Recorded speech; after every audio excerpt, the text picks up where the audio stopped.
much for that introduction, and thank you for warming up the session, putting me in touch with the class.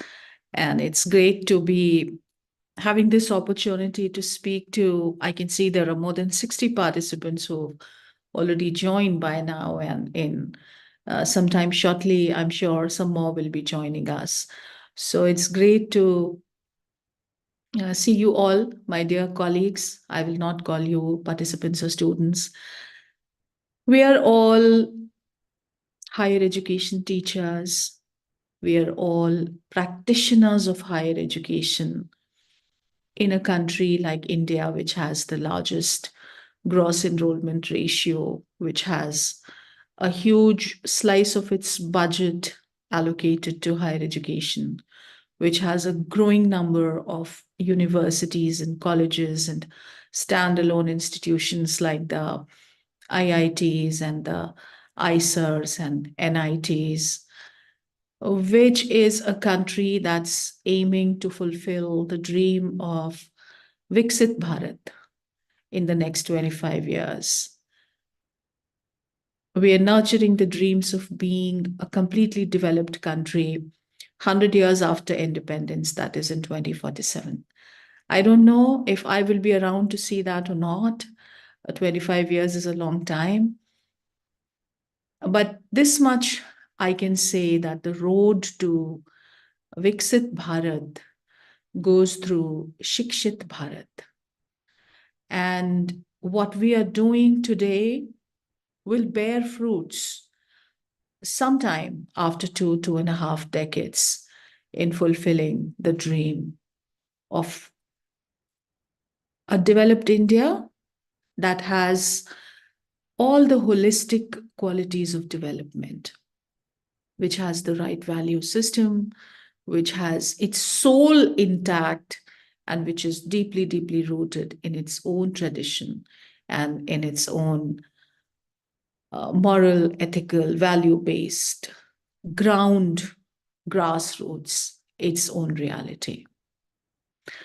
So, as I have been told that you've been studying various aspects of the implementation of the National Education Policy, which is a vision document that has transformative value for the higher education system of the country to be that system which can offer to this world several world-class universities, and which can offer to its own self a Viksit Bharat.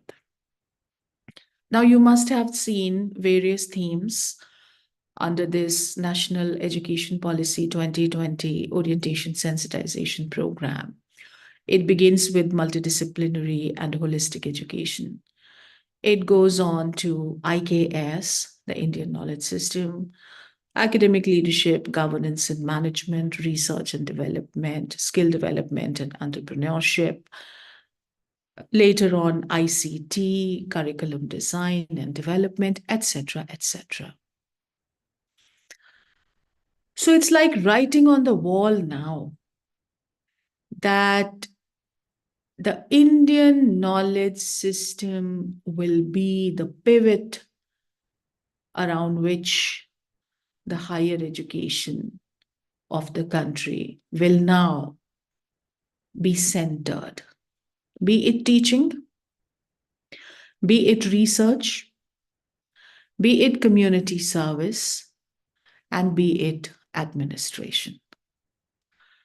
So since today we are going to talk about ecological ethics and environmental conservation as part of the Indian knowledge system, we will see how we need to make a space for it in teaching. That will be in continuation and in combination with whatever we have been teaching. Again, how do we think of new and innovative ideas to conduct research on Indian knowledge system and produce new knowledge by combining it in a multidisciplinary way with other streams and disciplines of research? How if some of us happen to be administrators? Some of us happen to be academic leaders, governors, and managers in our institutions by way of holding some managerial position or by way of bearing some administrative responsibility. Then how now, from now onwards, we have to focus on the Indian knowledge system.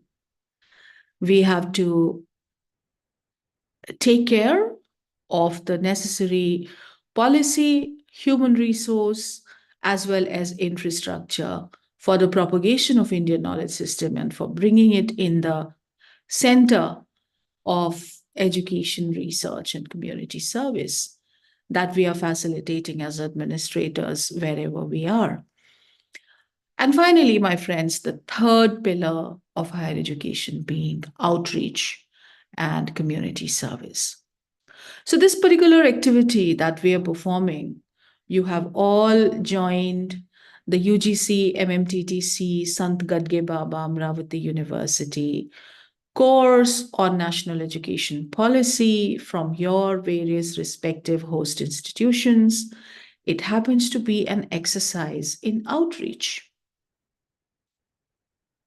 It happens to be on part of the director, Professor Atiq, there at the university in Amravati, an exercise in community service and outreach because he's taking the message across. He is spreading awareness, he is increasing sensitization, and he is orienting the higher education teachers towards national education policy.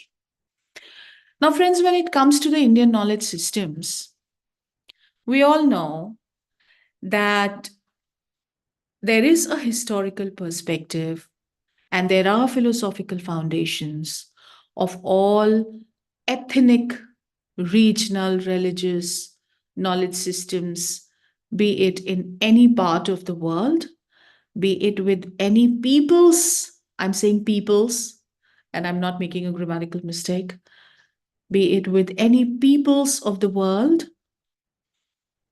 that they are drawn from ancient texts and scriptures. Ancient texts and scriptures, and today they are backed by research. So here, this IKS comes from the Vedas, the Upanishads, and the Puranas. And it is found that there are ecological ethics in Indian philosophy. There are ecological ethics in Indian philosophy. They are full of principles of sustainability. They promote living in harmony with nature because not just the ancient texts and scriptures, but many folk songs and proverbs and sayings and idioms are full of such ecological wisdom that is now a part of the Indian knowledge system. Now, in this lecture, my dear friends, I have tried to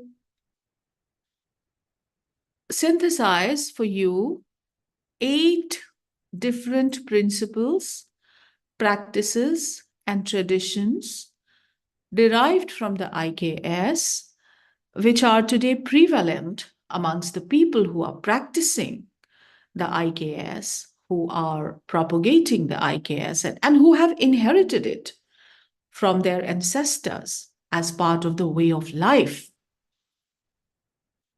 That these are, there may be many more. I'm not saying it's a comprehensive list. I'm not saying it's an exhaustive list. What I am saying that it is a representative list of 8 different principles and 8 different beliefs and faiths and maybe dogma, even dogma, not in the negative sense, not in the dogmatic negative sense of it. But these 8 principles propagate, promote, and teach a certain type of life which is good for environment conservation, which is good for sustainable development, and which is good for ecological balance. Now, before I move on, I want to take 2 clarifications. I want to ask you 2 questions. One is that I know I have mostly friends from Maharashtra. So is it okay that I speak to you in English, or you want it to be a little bit of bilingual? As you wish. I am very good at Hindustani. I normally try to open a pitch in English purely because there are friends from the South Indian states, there are friends from the Northeastern states who find it difficult to understand when it is totally in Hindi. So tell me, आप लोग बताइए थोड़ा bilingual Madam, रखें. yes, you can speak in bilingual language, no आप problem. क्या पसंद करेंगे? आपको क्या Both preference? English and Ma'am, English will work. English will do. Only Ma'am, English? yes, ma'am. Yeah. So normally, I would love to speak a little bit of Hindustani. I feel very natural doing that, but I completely respect everybody else for whom Hindustani doesn't come naturally. So considering that an MMTTC is actually a central thing, pan-Indian, and then there are very dear friends from states uh, for whom the lingua franca works. So, fine. Okay, another thing is, I want to take a clarification. I'm not going to talk here about environmental problems. I am assuming that all of us are aware of the gaping environmental issues, pollution, global warming, climate change, biodiversity depletion, the problem of global waste disposal, the recurrent floods and droughts and others, deforestation, desertification. I hope that everybody is aware of these problems, because we are not going to talk about what is climate change and why is climate change occurring. We are only going to talk about what the IKS has to say for what we need to do in order to mitigate the ill effects of climate change. So tell me, if somebody wants a little bit of discussion on environment and environmental devastation, the global environment crisis, then we might, open the floor for that kind of discussion. But I believe that all of you here are teachers, and some of you might be having some background in geography or sciences or others. So you probably are very well aware of environmental problems, of climate, of sustainability. yes, madam, we are aware of the environmental problems. Very good. Very good. Thank you so much. So allow me now to move on to discussing with you the 8 principles I have myself extracted from the Indian knowledge systems, be it the scriptures, be it the traditions, practices, and culture of the indigenous people of India, or be it folk literature and Ayurveda and other ancient systems that have been followed from generation to generation in India, that do not exist in any book or any text or a scripture, but that is something that we have been doing by oral tradition, by oral history. It has been passed on from generation to generation.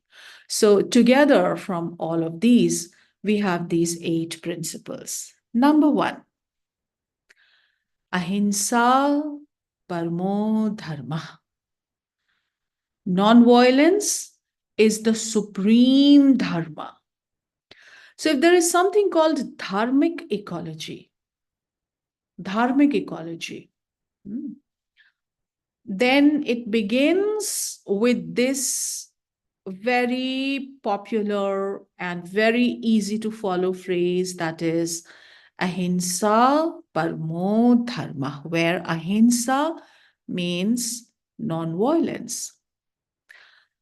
Now, this happens to be one of the core principles of the Indian knowledge systems, and it emphasizes on non-violence and compassion towards all living beings. Jeev Daya today is a part of Ahimsa Paramo Dharma. Very simply, being against killing. Very simply, the act of killing being prohibited, killing any. And when we're saying Ahimsa Paramo Dharma, it just doesn't apply to fellow humans.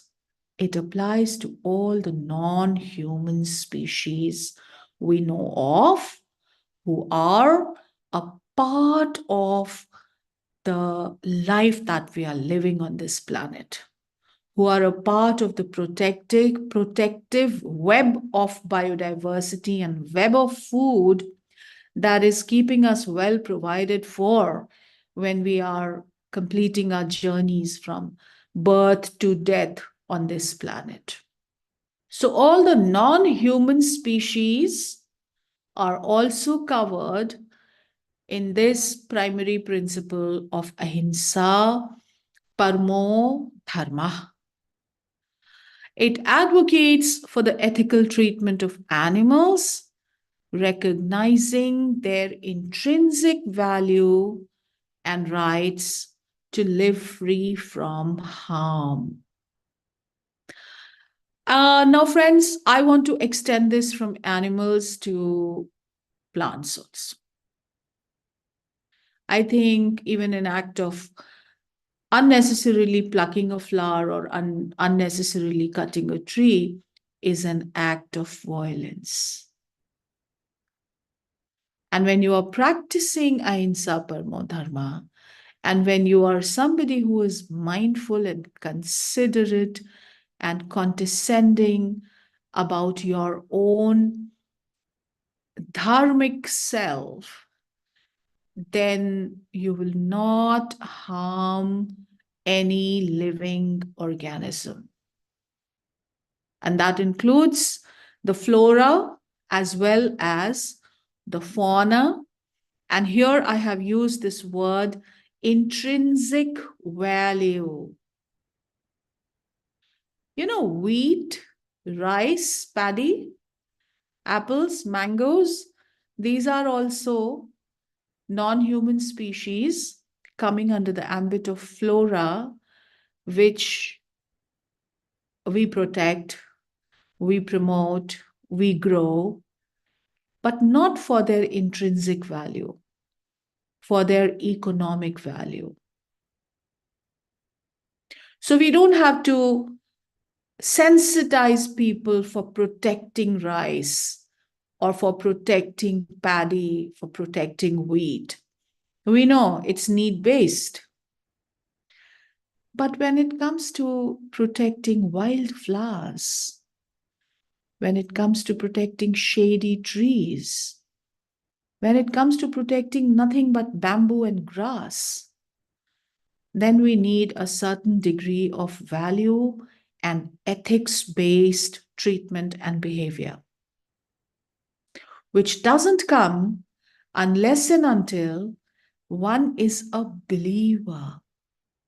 One has the faith that by sacrificing the profit in cutting this tree, you are actually earning a greater, bigger, higher deed. That is the good pleasure of the Almighty, or whoever that Almighty in your language might be, in your faith might be. But that deed comes from within. It ensues from your inner self. When you decide to sacrifice the profit, the economic gain, the fiscal return from harming a non-human species for the sake of the higher good, for the sake of your spirituality and not your materialism, that you actually practice your faith. And if your faith happens to be ahimsa paramo dharma, as propounded in the Indian knowledge system, then you are not harming animals, you are not harming plants, you are protecting the biodiversity. Now, very simply, if I ask you the definition of biodiversity, what would it be? Anyone, please? How do you define biodiversity? What is biodiversity? Anyone? No? Well, biodiversity happens to be variety of life forms. Variety of life forms. All those genes, organisms, and ecosystems. Species, organisms, genes, ecosystems that are alive. They are all part of biodiversity. And we are just one part of it. Now, if you today look at the problem of biodiversity, we are facing grave concerns of species extinction.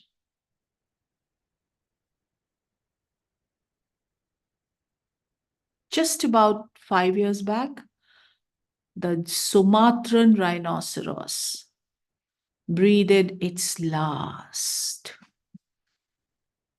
Here in our country, India, up to 1942, there were thousands of cheetah in the forests, but they have all been shot. And today we have to spend crores and crores of rupees to reintroduce the cheetah back into India. All these people who shot the cheetah and who exterminated its population from our land were not such people who believed in ahimsa paramo dharma. They were not such people. Because had they believed in ahimsa paramo dharma, they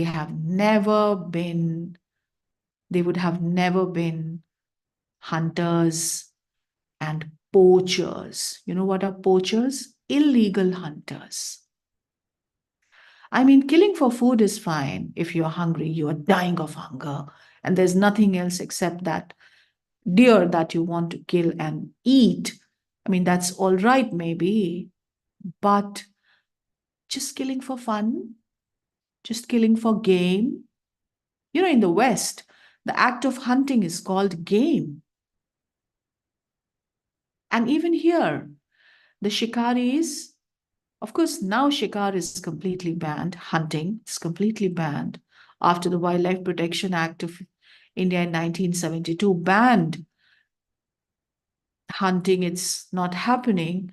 But illegal poachers, and earlier people used to go hunting, they used to call it what? Shikar khelna. कोई जान से जा रहा है और आप उसे खेलना कह रहे हैं. आपके खेल के लिए, just for some of your fun, game, play, for you it's just play. And for the other, live, kicking, breathing, heart beating species, it means the end of life. So certainly, if we have to protect biodiversity, we have to restrict poaching. We have to restrict poaching. And it's very easy for people who believe in ahimsa paramo dharma to be convinced, for neither indulging in the act of poaching, nor aiding and abetting poaching, and nor covering up for those who have been caught red-handed poaching. So this philosophy aligns with the modern animal rights movement, and it promotes coexistence and respect for all forms of life. I think I have a little network issue, so I'm switching my audio off. I hope that's fine with you. My video off, sorry. Right.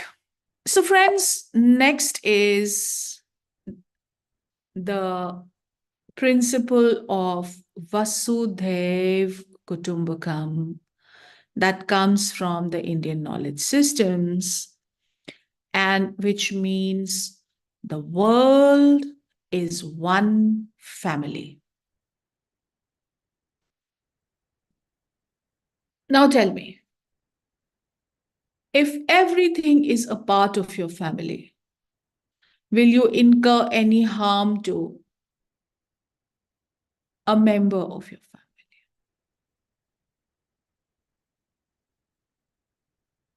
No?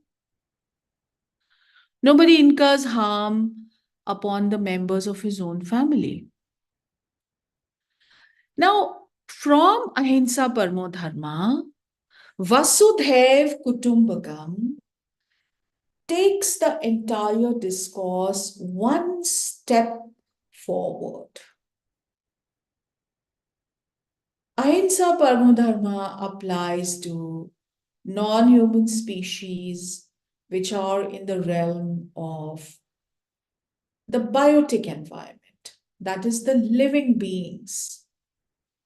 But we all know this is basic environmental science, that everything that surrounds us is a part of our environment, and there are several abiotic factors also which are a part of our environment. And our survival, our existence, our well-being heavily depends on these elements. And the beauty of sequential organization in these elements. There's air, there's water, there's moisture, there are edaphic factors. Edaphic factors means soil, various types of soil, so composition of soil, etc. And there is heat. The entire problem of global warming today, it comes from excessive heat, excessive carbon emissions, excessive consumption, excessive anthropocentric activities at the cost of the natural environment, at the cost of the ecological balance, at the cost of sustainability. So when we say Vasudhaiv Kutumbakam, that is, the world is a family, we are recognizing, respecting, and fully regarding the interconnectedness between all biotic and abiotic factors, inter alia, and amongst them. Just like all the members of a family are interconnected. So there's an immediate family, and then there's an extended family, and then there is, a world family, and then you find that we all have the same roots. We all belong to one species called Homo sapiens, and we are all cohabitants of the planet Earth at the same time. Hence, our destinies are connected. We cannot survive alone, and we cannot be selfish. So, this was a message that was very beautifully made evident during the COVID period. In a slogan, it said, "You are safe when everybody is safe. You are safe when everybody is safe. So if you dwell a little deeper on the interconnectedness between all the biotic and abiotic factors, all the living and non-living things around you, you will be compelled to say that your well-being is contingent upon the well-being of everyone else. You cannot, in your narrow, selfish, insular vision, say or feel that I'll set my own house right and everything will be all right. No, it's about people. It's about everyone around you. It's about community. It's about family. So quite rightly, recently, when our country had the opportunity to be the president of the G20 nations, and the presidency came to India, we had grand celebrations. We had a summit in New Delhi for which there were massive preparations. The leaders of the world had congregated to one place, and that was India. And we had meetings, G20 ministerial meetings and others, all across the country in various cities of the country. What was our motto?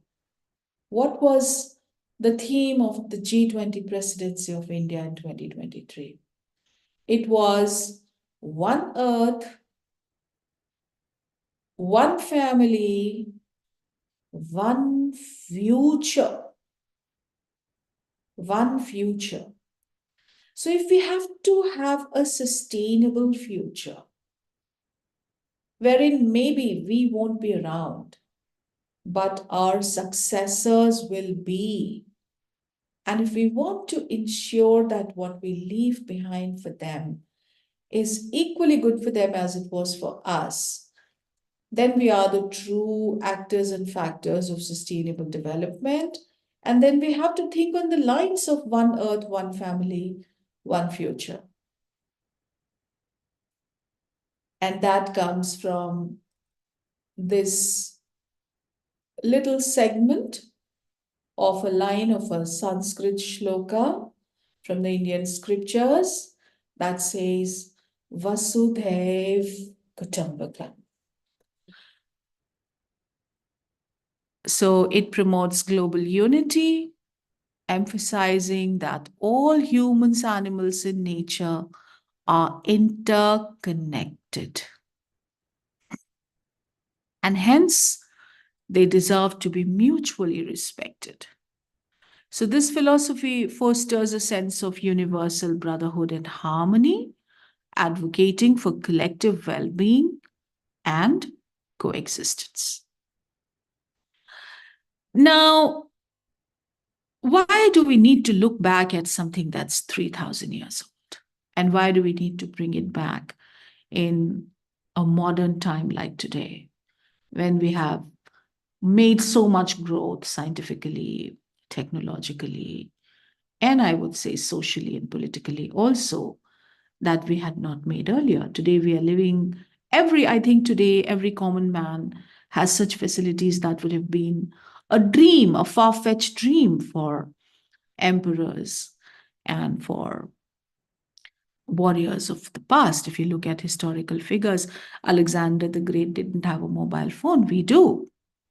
So this is great power. Why do we need to look back to a philosophy like this and reinvent it to make a better future for us?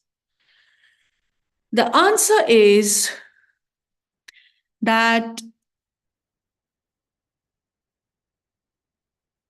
we think that present day development has been done by man, So as in this figure, all organisms, as well as, please also try to see the non-living factors, abiotic factors present here. That all organisms have been arranged in layers below the footsteps of man, and man is at the top, and man can afford to be at the top. That's what we think. That we can harm any of the species and any of the ecosystems and any of the natural wild spaces and make our own progress go to the top. We think that's what it is. And that's how we have made all this progress. And that's why we are today facing such environmental devastation, and we are facing probabilities of a future in which we might not have any existence. However, the reality is very different. The reality is this. The reality is that man is only a part of this entire biosphere, where all other species enjoy equal rights. There are millions and millions of, as you can see here, plants, animals, amongst them birds, fish, mammal, insects, reptiles, bats you can see, various aquatic marine animals, and they are all at the same level. There is no such thing as a hierarchy. There is no such thing as one being above the other. They are all surviving together. So this is the true picture of Vasudhaiva Kutumbakam, and not this. If we're thinking that we can continue to make progress like this, then we are against the principle of Vasudhaiva Kutumbakam, because here one entity of the biosphere is making progress at the cost of the other. And that's not what Vasudhaiva Kutumbakam teaches. What it teaches is equality, unity, and justice between all elements, because it believes that they are all interconnected. Interconnected.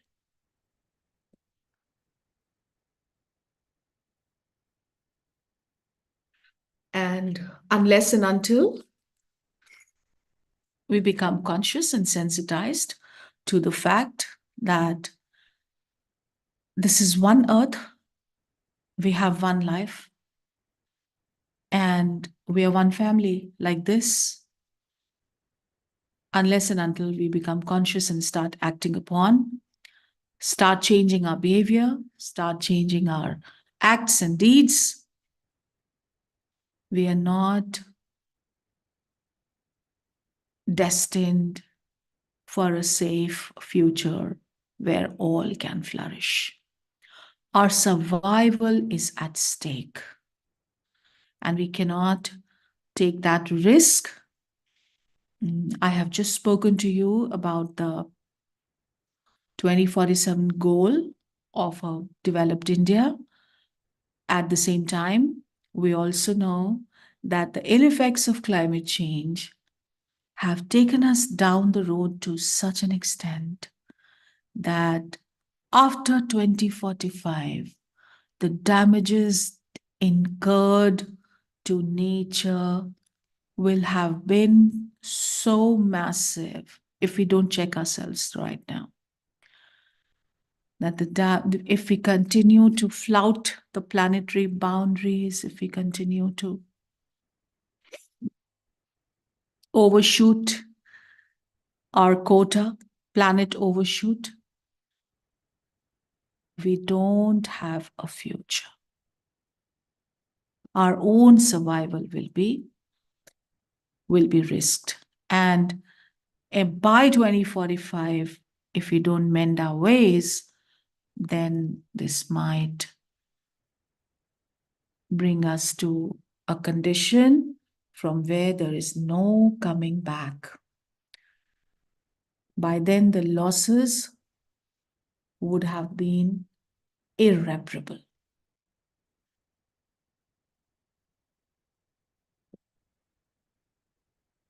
Irreparable losses, climate change, permanent, doomsday, closer.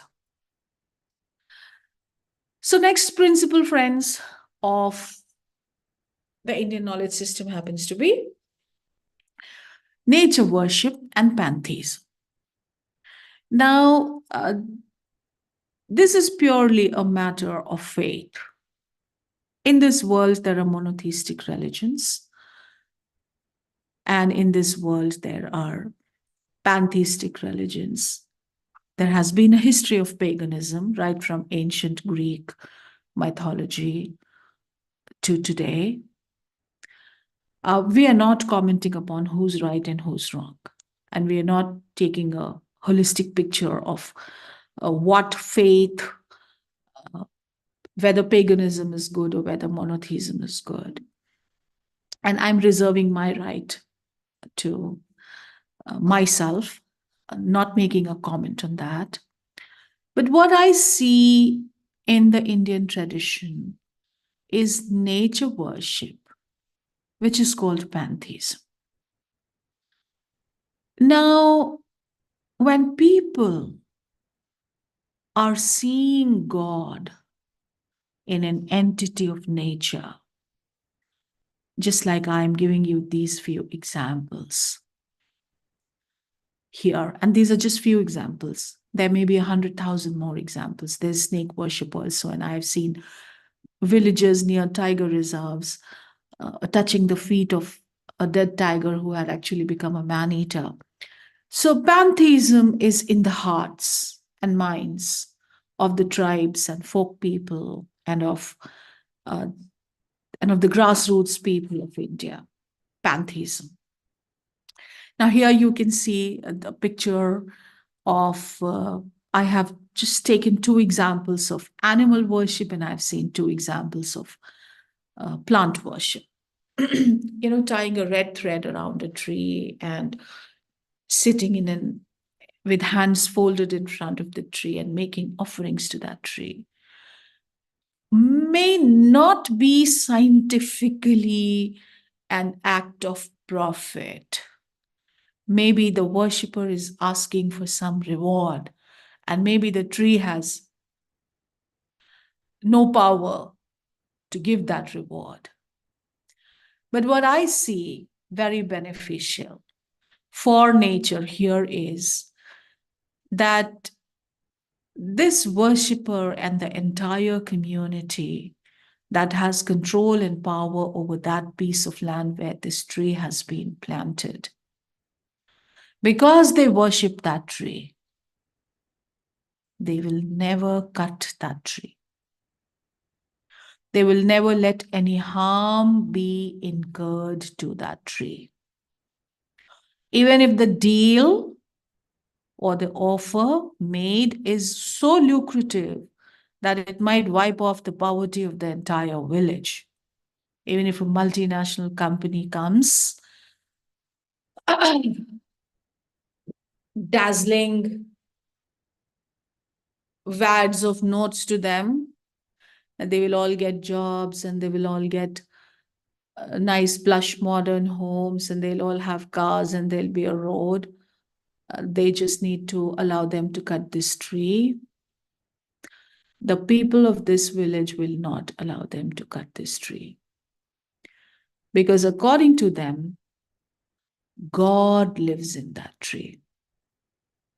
Because according to them, it will bring a lot of bad luck to them. And they might even earn the wrath of the deity with which that tree has been associated.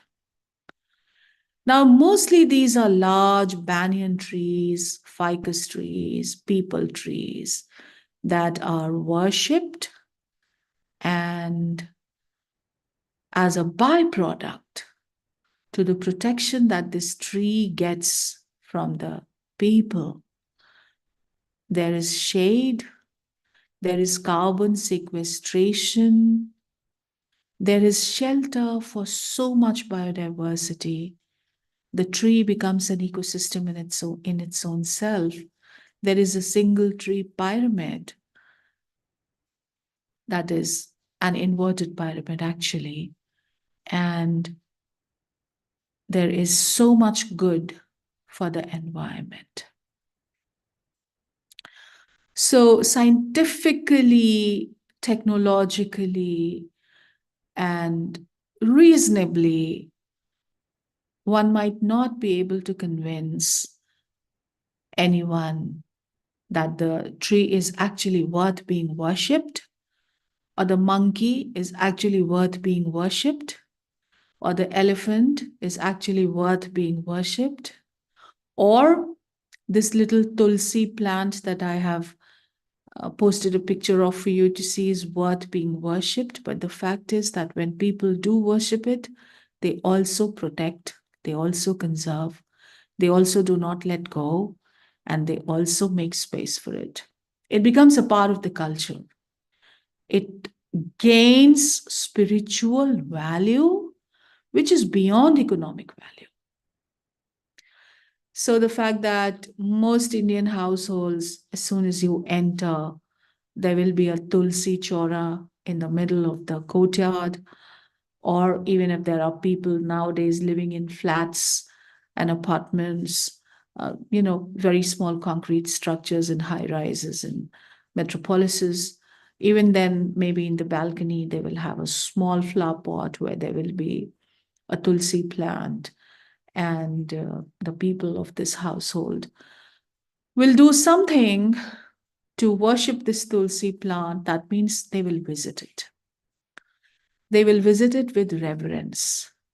And when there's a corner in your house which you visit with reverence every day, you pay attention to it. You see any ticks and maggots and insects eating upon it, and you care for them. You water them, you manure them. And when it's really cold, these leaves, it's time for these leaves to wilt, then there is a certain ritual that is performed, at least in North India, I know of. It's called Tulsi Viva. A red color, large piece of cloth the Tulsi plant is shrouded with that red color piece of cloth with a little bit of golden kinari on it. And that is to protect it from extreme cold, protect the leaves from wilting, from getting frozen. It's called Tulsi. So you're doing all this only because you're paying attention, only because you care for it. And when you're caring for such an entity of biodiversity or of ecology, then you are doing your bit for the planet, doing your bit to bring the planetary boundaries not closer to you, but somewhere where they belong. You're doing your bit to push the planet overshoot day a little ahead. You're doing your bit to repair the ill effects of climate change. In a similar vein, we have just spoken a lot about poaching and how it is causing species extinction and how it is causing biodiversity depletion. Just a few examples. Elephant is an endangered species. We need more national parks, and we need more sanctuaries, and we need more elephant corridors in order to be able to protect elephants. But every other day we see that there is a railway line crossing from right within through cutting the national park into two, and there are elephant deaths happening on these railway crossings very frequently. There is a huge problem with elephants encroaching nearby villages for food and causing a lot of rampaging damage, ravaging the villages. on their rampage. Yet, people who worship an elephant as an avatar of the Lord Ganesha will not kill the elephant for the sake of its ivory tusk, or will not be happy at the killing of an elephant on the railway crossing. Now, of course, because poaching is banned, we are not killing many elephants for ivory, etc.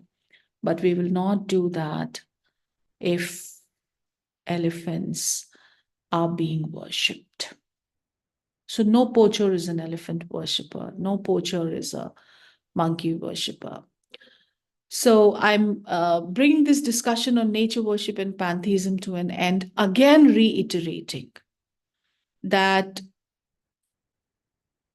there are different worldviews.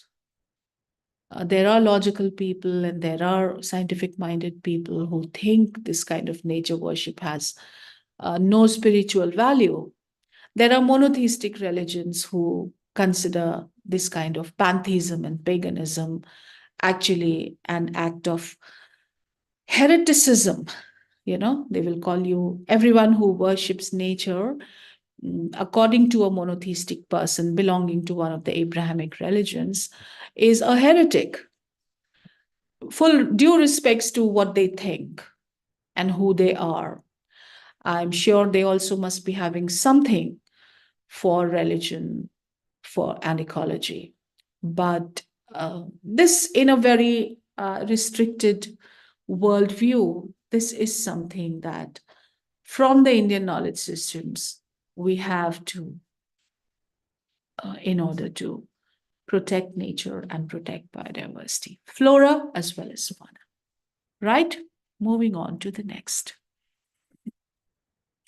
Very much in the fashion of nature worship, we have had the long tradition of sacred groves.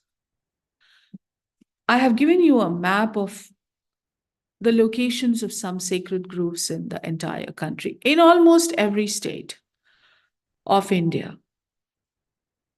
There are mountains, there are forests, there are ponds which have been dedicated to a deity. That means they have been deified.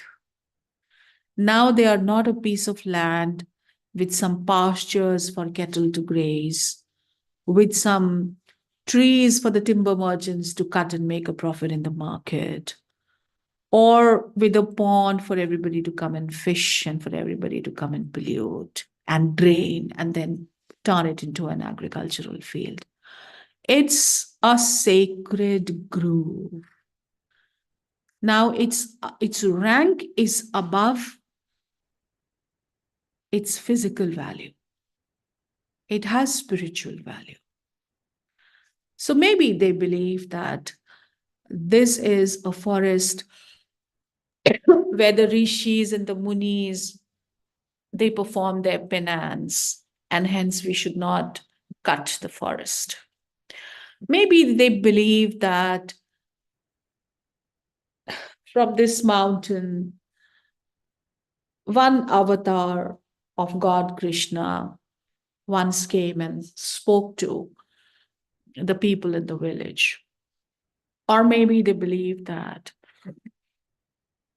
one fine morning, the shepherd boy saw an idol of a deity emerge on its own by miracle from this pond. Maybe these are the beliefs that are prevalent among the local people. But because of this, now they do not cut the trees, they do not lop the branches, they do not bring their cattle and livestock to graze, they do not burn the grasses, they do not come there fishing, they do not collect honey from there, they will not harm the forest, so much so that they will not take a single blade of grass from that forest, leave alone converting it into a crop field, cutting the trees and converting it into a crop field. No, they will not. So Madhav Gadgil and Ramchandra Guha have conducted studies on sacred groves, and there have been a lot more studies. I live in Aligarh. Right now, of course, I'm not speaking to you from Aligarh, but I'm based in Aligarh, and very close to where I live is the city of Mathura, Gokul, Vrindavan, Mathura, the city of Lord Krishna. Now, this city has quite a few sacred groves. There is one sacred grove that's called Nidhivan, and people believe that we should not go there at night, and nobody goes there at night. Why we should not go there at night? Because at night time, Lord Krishna comes back to the forest, the Nidhivan, and the gopis are also back, and they perform the Ras Leela. So, mostly these days, if there is a small woodlot somewhere, miscreant elements start frequenting it, drug addicts,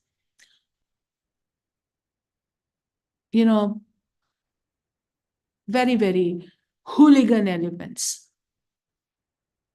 playing cards. It becomes a hub of such shady activities. But when there is spiritual value to a woodlot or a forest like that, then these activities are not taking place there.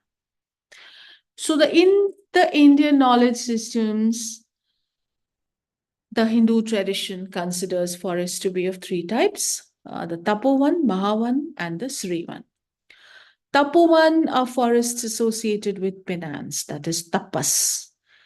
And they were once inhabited by the Rishi, Muni, and the saints, where they performed the tapasya. Then there is Mahavan, which refers to the grand natural forest. So Tapovan and Mahavan are considered to be a sanctuary, that is a raksha for flora and fauna. And ordinary human beings are not allowed to enter these forests. Shrivan means forest of the goddess of prosperity. And it consists of dense forests and groves. Now, whatever the category may be, my only concern is that this is how man-animal conflict is reduced.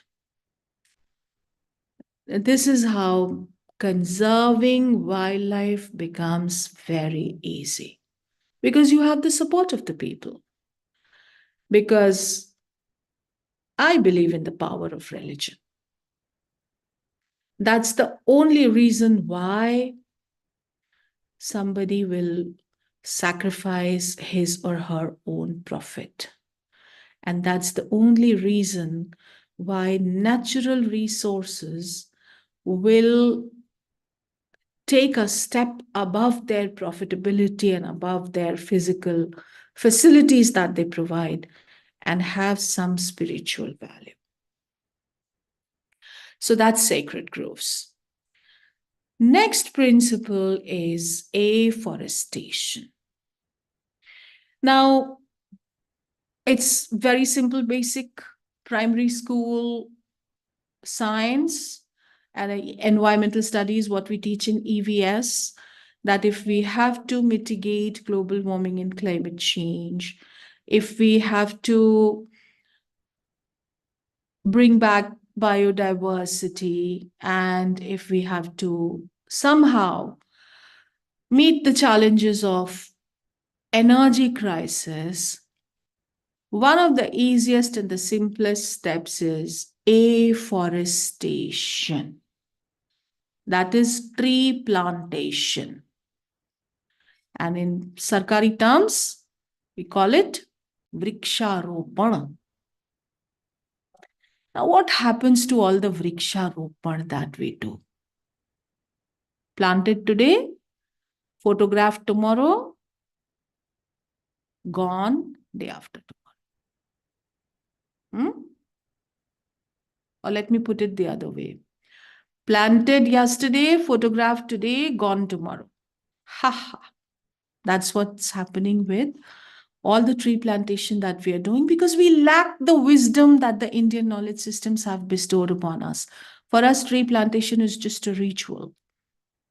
And we do not see the greater good,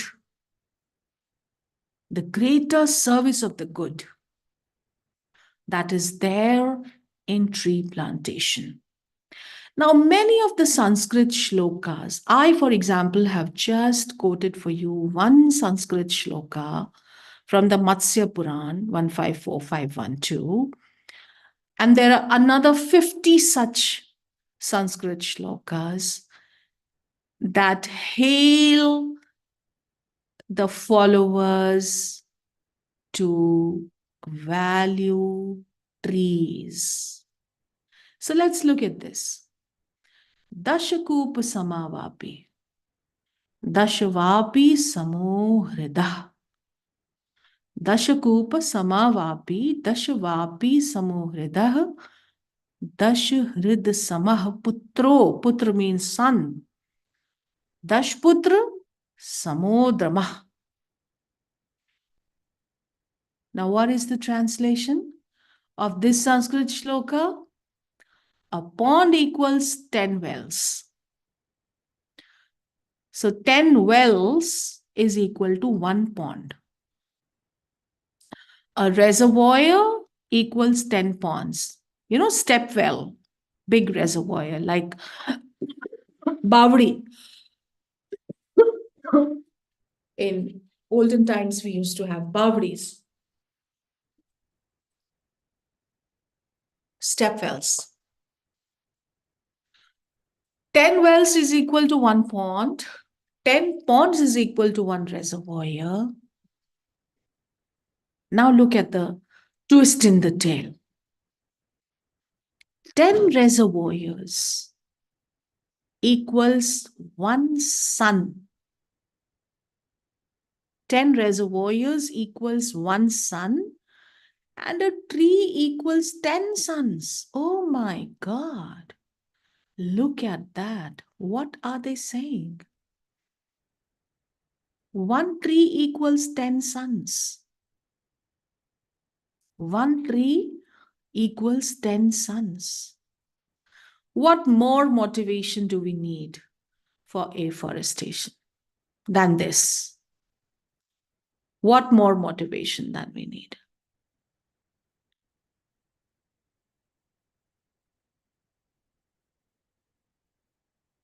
A pond equals 10 wells, a reservoir equals 10 ponds, a sun equals 10 reservoirs, and a tree equals 10 suns. So anybody who believes in the scriptures, anybody who has embraced the wisdom of the scriptures, will know the value of a tree. And he or she will not be just that one person who plants the trees and saunters astray. It will be that person who sits down and cares for that tree, who tends for that tree, who lets it grow, who can see it grow. So, afforestation has the key to solving many of our environmental problems. A tree is performing so many acts of carbon sequestration, shelter, climate change, global warming, many of our problems of the environment can be solved by the one simple act of tree plantation and letting the sapling become a tree. It takes great care, patience, tenacity, passion, desire, to be committed to long-term goal, because having a tree is a very long-term goal. Maybe a celebrity, a dignitary is achieving some short-term goal in the sense of politics and official babu dum by planting a tree, clicking a picture and going ahead. But it requires passionate involvement and commitment towards a long-term goal in order to see a sapling become a tree from a sapling. And it requires some sacrifices, because the tree then has claim to a certain piece of land. And it requires wisdom to see not just real estate in land, but also the ecological, natural, and sustainability and environmental benefits that are coming from just planting a tree and not seeing land as real estate. But on the contrary, seeing land as life giver. So there are several other Sanskrit shlokas. I don't remember them by heart. I have read them much to the delight of my heart. But I suggest that you can perform more research into, those Sanskrit shlokas that hail the plantation and the tending and the care for a tree. Now, similar to the sacred groves, we have community conserved areas. And now, along with conservation reserves and other categories of protected areas, we also have community conserved areas, that is called community reserves. And these are regions managed by local communities to preserve biodiversity and cultural heritage. And these areas reflect indigenous knowledge and practices, fostering sustainable conservation efforts. They empower communities, protect endangered species, and promote harmony between humans and nature. So there are several protected areas in India that are set aside to protect flora and fauna and to preserve local traditions, cultures, and practices. And when I'm talking about community conserved areas, I'm very happy, particularly because I'm talking to a group of teachers from the state of Maharashtra, because the model community conserved area is in a village in Maharashtra called Menda Lekha. Menda Lekha. Now, this is a village where the people of the village are managing their own resources in such a way that nature is also protected and their own livelihood is also served. Another very good community conserved area is in Kerala. It's called Kokiribellur. Now, what the people there do is that they have, by the Kerala backwaters, they have a small woodlot where a lot of egrets and pelicans, these are birds, of course, water birds, they come and spend the night. So during the day, they are fishing, they are eating reptiles and small mammals and amphibians by the backwaters, and they're spending the night on these trees there. So as a result, the droppings of these birds, the guano that is called, which is dropped down on the wood, on the forest floor, that is very good manure. It is very high in nutrients. So what the people of the village do, they dig small trenches around the trees and they collect this guano, protein-rich white guano of these birds in these trenches, and they sell it in the market as manure, and it is purchased by horticulturalists and floriculturalists, also for the vegetable gardens. And in turn, the people give protection to the woodlot, which is a shelter for these birds to spend the night. So community conserved areas are also high value areas, and they are all rooted in, deeply rooted in the Indian knowledge systems. Friends, I hope you all know the seventh principle that I'm going to talk to you about is communities that are eco warriors. I've given you the example of the Bishnoi community. This was a community that was founded by Sri Guru Jambheshwar in Haryana. And he gave a set of 29 niyamas, of which 8 are for sustainable environmental practice, biodiversity conservation, and animal husbandry. Say, for example, this community is instructed to use firewood without burning insects, and cutting trees is banned. They don't wear blue clothes, as the dye is obtained by damaging a large number of shrubs. And how I came to know about them and how I have great respect for them is through this black deer called the black buck, which is actually not a deer, it's basically an antelope because its horns don't shed. But in Hindi, it is called Kala Hiran, which is found in my area. And I found it to be a very, very magnificent species. But this black buck gets special care, protection, privilege, and patronage with these Bishnoi people. So much so that if a black buck doe has died, the Bishnoi women even let the fawn suckle upon her. And I have myself seen videos of Bishnoi women feeding black buck fawns with a feeder bottle, milk, the feeder bottle. And that's how they are contributing to the conservation of an endangered species. And it's very indignating for them to see a black buck being poached.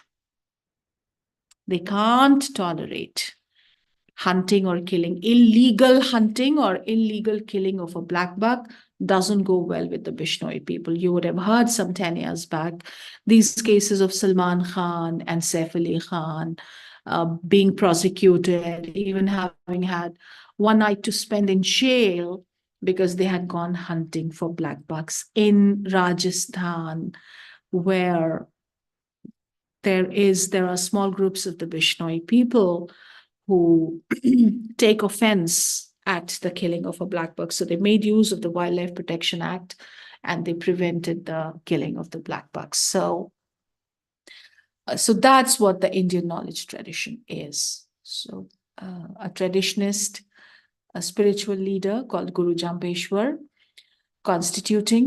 putting together this community, giving them the 29 niyamas of being a part of this community, and 8 of them being concerned with sustainable environmental practices, biodiversity conservation, and animal husbandry, etc.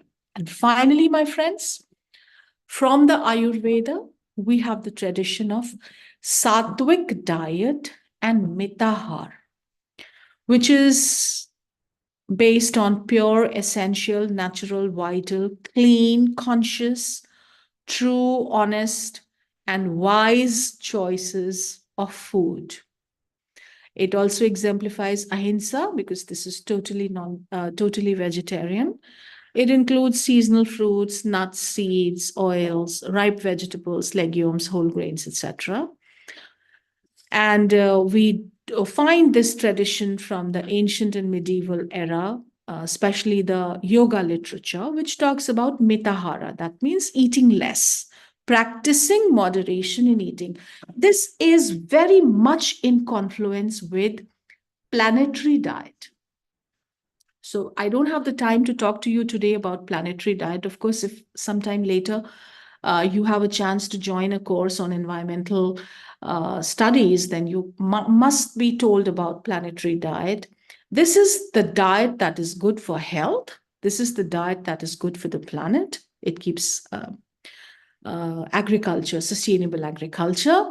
And this is a diet that is also good for the society. And it is all part of the Sattvic diet regimen. And you must be seeing these days there is a lot of focus on millets. Millets are back on the dining tables of all Indian households. The regular roti with wheat is being replaced by millets. The regular rice is being replaced by pearl millet or kotu millet. And there are hundreds and hundreds of varieties of millets. This is not only good for your health, but this is also good for the farmer. And this is also good for the planet. And everything else that is a part of the sattvic diet, it's non-chemical, it's non-pesticide based, and it's not the refined carbohydrate type. So these are the 8 principles. And I want to end with this, that imbued with ancient wisdom from the scriptures, in an Indian household, there are daily practices, customs, rites, and rituals that enforce a care for nature and protection of natural entities. So mostly you will see in puja, yagya, anushtana, there will be flowers, there will be plants, and there will be grains. And these are integral to these rites and rituals. There are auspicious occasions like weddings and mundan, as a naming of a newborn, and housewarming. They are incomplete without such worship rituals. So, elements of nature like camphor, the camphor vape is infused in the incense to sanitize the household. For Aarti after puja, and the lady of the house wakes up in the morning and collects flowers from her garden for the daily offerings to the deity. As she cooks the meal for the family member, accepts even a morsel of food, the cow is sent out the first roti, the first piece of bread. And the first thing one is greeted with on the entryway to the home of a cultured family is a tulsi. I have spoken about it. It's a flower bed enclosed with a low big brick structure in which a basil plant is carefully nurtured, and daily offerings are made to it. So people are so very much in sync with its natural rhythms that they even perform a Tulsi Devi ka Vivah, and that's how they protect it from wilting during the cold wave, when these bushes are covered with red sheets in order to prevent the leaves from frosting and wilting. So that's what the teachings of the Indian knowledge systems are for environment and for ecological balance. The teachings are relevant, and they promote an ethical living, encourage sustainable practices, and hence we need to, as teachers, we need to promote awareness and education in the Indian knowledge system. So thank you very much. I will now end this presentation, friends. We are nearing the end of our prescribed time. And now I will request if there are any questions, any discussions, or any observations. If you want to add something to my research, please let me know. I will be very grateful. If there are any queries, we can have a discussion. It was wonderful speaking to you. The floor is open for questions and answers and observations and add-ons.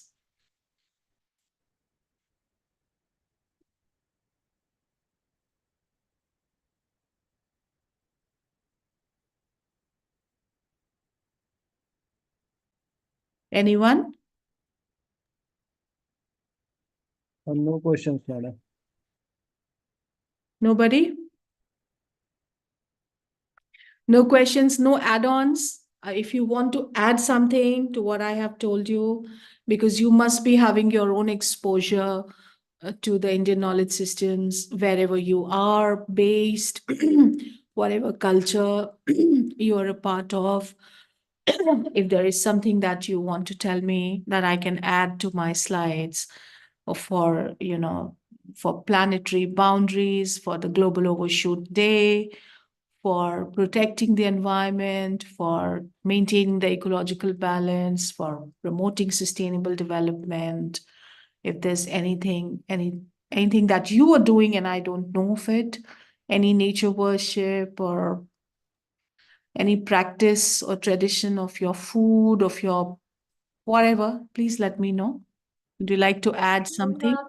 Excuse me, Protecting the madam. oceans. Revati ma'am, Revati Kokle ma'am, you want to say Yes. something? Yes, please. Your lecture was very nice, very beautiful, really. This is the message of Bhagavatam. What you said today, this is the message of Bhagavatam. Krishna in Gita says that I have given you wealth, use it for my people, that is the trees, plants, environment. If I am giving you money, means that you use it for the well-being of the people on the earth. Whatever I give you, you are the sevak of this earth. This earth is mine, I owe it. This is the beautiful story, that is when we are in the womb of mother for 9 months. That is the prayer before birth we called in Bhagavatam. So the little child in the womb of the mother, he asks the God, कि मैं यहाँ से कब छूटेगा? So every month he prays the God and says, it is very black here, dark here. मुझे बाहर निकालो, प्रकाश में निकालो. All the 9 months, the God, takes the oath. He says to the child that कि आपको जाकर ये करना है, पशुओं की रक्षा करना है, झाड़ पौधों की रक्षा करना है. I am sending you as a sevak, not as a malak. So the whole 9 months, and the last moment when the person comes on the earth, and he goes, the little kid, and all are happy, and people are around, and he says, "Ye mama hai, mami hai, papa hai," and the God once again reminds him that yes, you have to do the work what I have assigned to you. So that time he cries and says, "Kya, kya, kya." In Marathi, it's when I have forgotten everything now. So that is the Maya. The child cries, na, kya, like so. That is the story of Bhagavatam, which everybody should remember. A very beautiful story. Every Bhagavat they tell. So we have to remember that lesson, the 9 month lesson which God has promised to us. And yes, stop eating. I am also very nature lover. I hate people who eat like meat and all these things. So it is very touching. Your lecture was all what the story was said by the 9 months by God, which promises He has taken during our birth. Thank you so much, Madam, today. You're You got welcome. Yeah, you're welcome. But you I got think I would like to I would just like to make a small point here. I have not taught you to hate anybody, right? no. Yeah, you taught us, Yeah, but please. little bit I feel, matlab, Yeah. ki So the with due animals, respect, nothing is right or wrong when we are talking about yeah. beliefs Sorry and for that. yeah, Sorry. due respect to everyone who is doing anything. Yeah. This was what we believe. This was Yeah. what we wanted to. Yeah, it's quite We're natural. doing it in our own way. So Yeah. thank you so much. I didn't know about the story of the Bhagavad. I will certainly add it too. Yeah, I will try to search the reference for you. I'm a librarian here, Shri Shivaji Science College. So Wonderful. I will give you the reference also so that Yeah, you can add it with the reference. sure. And this college is in Amravati. Yes. Okay, wonderful. So all of you are from the same college, huh? Yes. Wonderful. Thank you so much. Yeah, and a librarian is a keeper of knowledge. Yeah. And I have great respect for, in AMU, we have a convocation every year, and all the teachers are present there and students, and the librarian walks in the middle of the convocation with the Oh, nice. chief guest, because the librarian is the keeper of knowledge. Yes. Thank you so much. Thank you so much. You're most welcome. Such a pleasure interacting with everybody from the Shivaji Science College in Amravati. And I think admin, if there's nothing else, can we conclude the session? Madam, I have one question. Yes, Shrikantji? Yes, I'm from Pune. Yes. My question is, how can the principles of Indian yoga contribute to modern education, particularly in holistic learning frameworks inspired by IKS, Indian Knowledge System? See, we are doing it. And there are full 1 week courses also in IKS that UGC is doing. So you can think of joining one of these 1 week courses and learn So one thing that that comes to my mind, that we can take students also is, managing the routine according to. So waking up early, putting in some hours of study, being active, being able to focus. I think mm, the first thing about Indian knowledge system right now is, taking the lead to make people sensitized, the lead to, bring them into the ambit of the Indian knowledge system. Everything else will follow, I believe. Shrikanji? Yes, yes, ma'am. Thank you. Thank you. Okay, okay. Thank you so much, participants. You have your next session from 2:30. I think the resource person is also joined. And can I take your leave now, admin? Yes, thank you, ma'am. Thank you so much for such a wonderful and insightful session on Thank this you. environment and IKS. You have given a clear-cut concept and your principles that has been inculcated the IKS and the environment conservation. We are really thankful to you. Thank you. And in spite of your busy schedule, you have provided your precious time here. So I once again thankful to you, ma'am. My And pleasure. thank And you. my best wishes to everyone for the remaining part of the course and for the next lecture. Thank you and God bless you. Thank you, ma'am. Thank you. Hello, Professor Morin sir. Yes, Ankit. Yes, shall we continue, sir? I think the lecture is finished just now, so we can take 5 minutes break. Yes, sir. Yeah, definitely. Just give 5 minutes break, and then I'm here only. Okay, sir. Okay. So, participants, we will start the session sharp at 4:05 p.m. minutes, and then sharp at 4:05 we will resume the session.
Okay, so sir, shall we start, sir? Yes, Ankit, Yes, sir. all the participants are from Amravati only. Yes, sir. Actually, sir, this program has been launched in the collaboration with Sri Shivaji Science College. Couple of participants are from Pune, but max to max are belonging to Maharashtra. All of participants. Okay. So, good afternoon, one and all, once again. Friends, as we have already told that the today's session has been split into the two parts. The first session we have already completed, and now we are moving to towards the second session. And in second session we are discussing very important topic that has been related to our institutional development also, and our student perspective also. That is the alumni cell connect. You know that the topmost institution has renowned alumni are connected their institution, and they are developing their helping to develop their institution in a various way. So we are today we are going to discuss this very important concept with the help of Professor Avinash Mohril sir. Sir, warm welcome you to this session on behalf of MMTTC Shivaji Science College. Friends, everyone I think knows Professor Mohril sir. At present, sir is serving as a principal at Mahila Mahavidyalaya Amravati, that is affiliated to the Sant Gadge Baba Amravati University. Sir is also the former dean of our university for the Faculty of Humanities, and under his able guidance, we have started to implement this national education policy. Besides all of these things, sir is a creative teacher and the promoter of this NEP, National Education Policy, and sir has oriented and brainstormed various faculty members as well as the student and research scholars to how to implement this policy in the various aspects. So I will not take much more time, sir. I again extend my warm welcome to you and request you to start with your session. So please. Thank you so much. Am I audible properly, Ankit? Yes, sir. Yes, clearly, sir. Thank you. Warm welcome to all the teachers who have gathered here for this very special program. I'm thankful to MMTTC, Sant Gadge Baba Amravati University for giving me this opportunity to interact with all the teachers of one of the finest colleges in our university, Shri Shivaji Science College Amravati. Along with, as I am told, that there are some other participants also from Pune, but most of the participants are from Maharashtra. I have asked it because the language of communication, maybe sometime we may use Marathi also to explain certain things in a proper manner.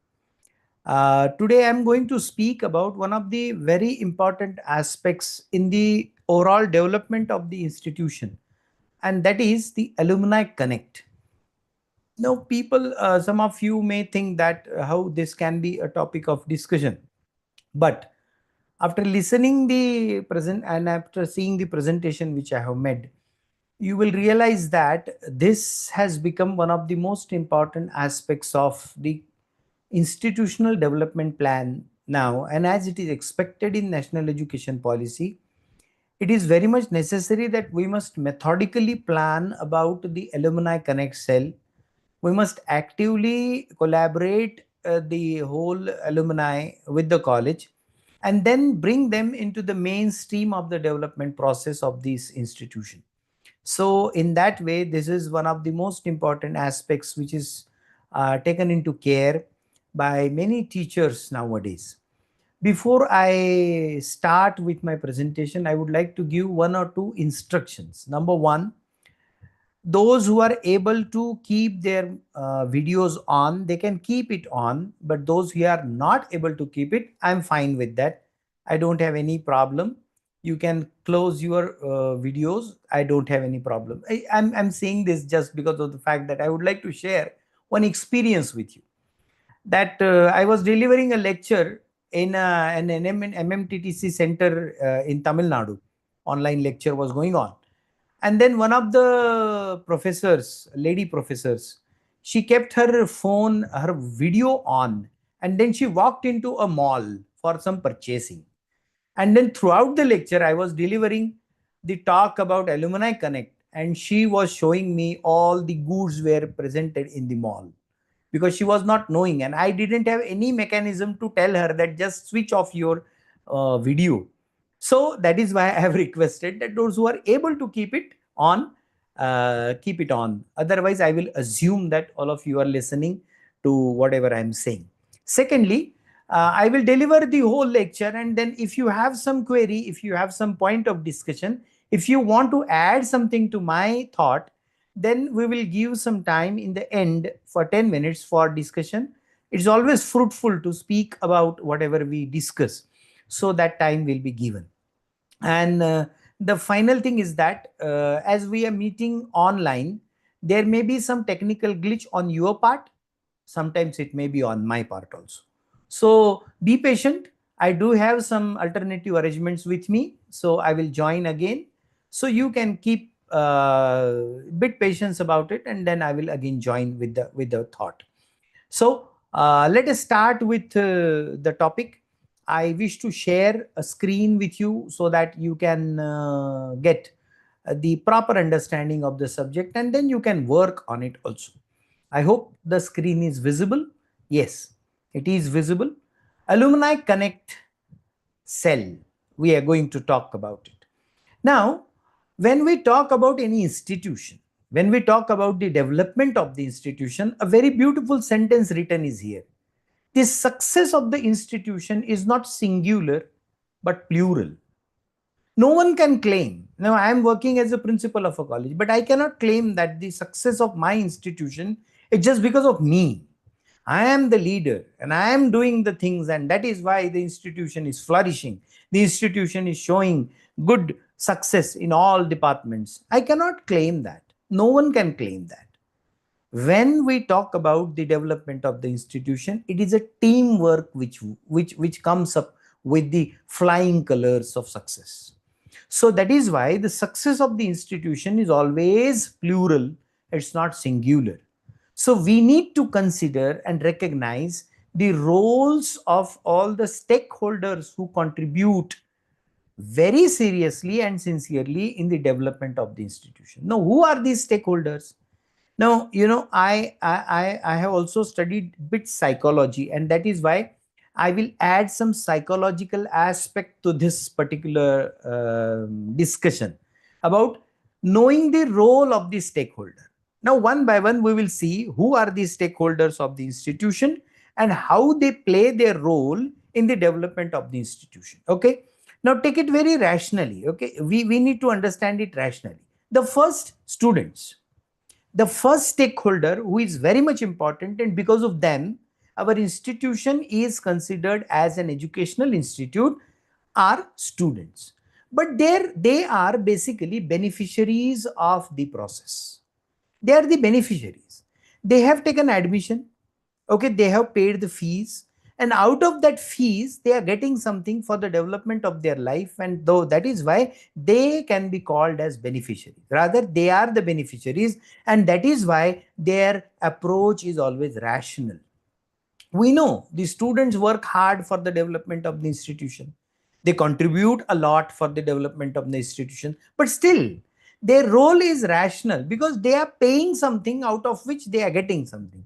It's a kind of give and take business on the part of them, and we experience this rational approach sometimes, because if the things are not provided properly, then they rage out. They come up with a kind of agitation, they come up with a kind of protest immediately. Their sympathy towards institution is lost. If something wrong happens, if something doesn't go right as per their expectation, then we see that the students' response is almost unexpected sometimes, and that is why their approach is, we can call, rational.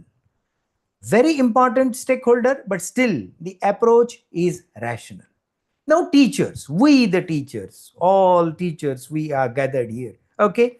Now, it is our job. Basically, it is our job, the task which we take up, the exertion which we give for the institution, the kind of contribution which we give for the institution, we are paid out of it. We are paid for that. So this is our job, and that is why our relationship with the institution is professional. Now, understand this from psychological point of view also. Students' approach is rational. They are the beneficiaries.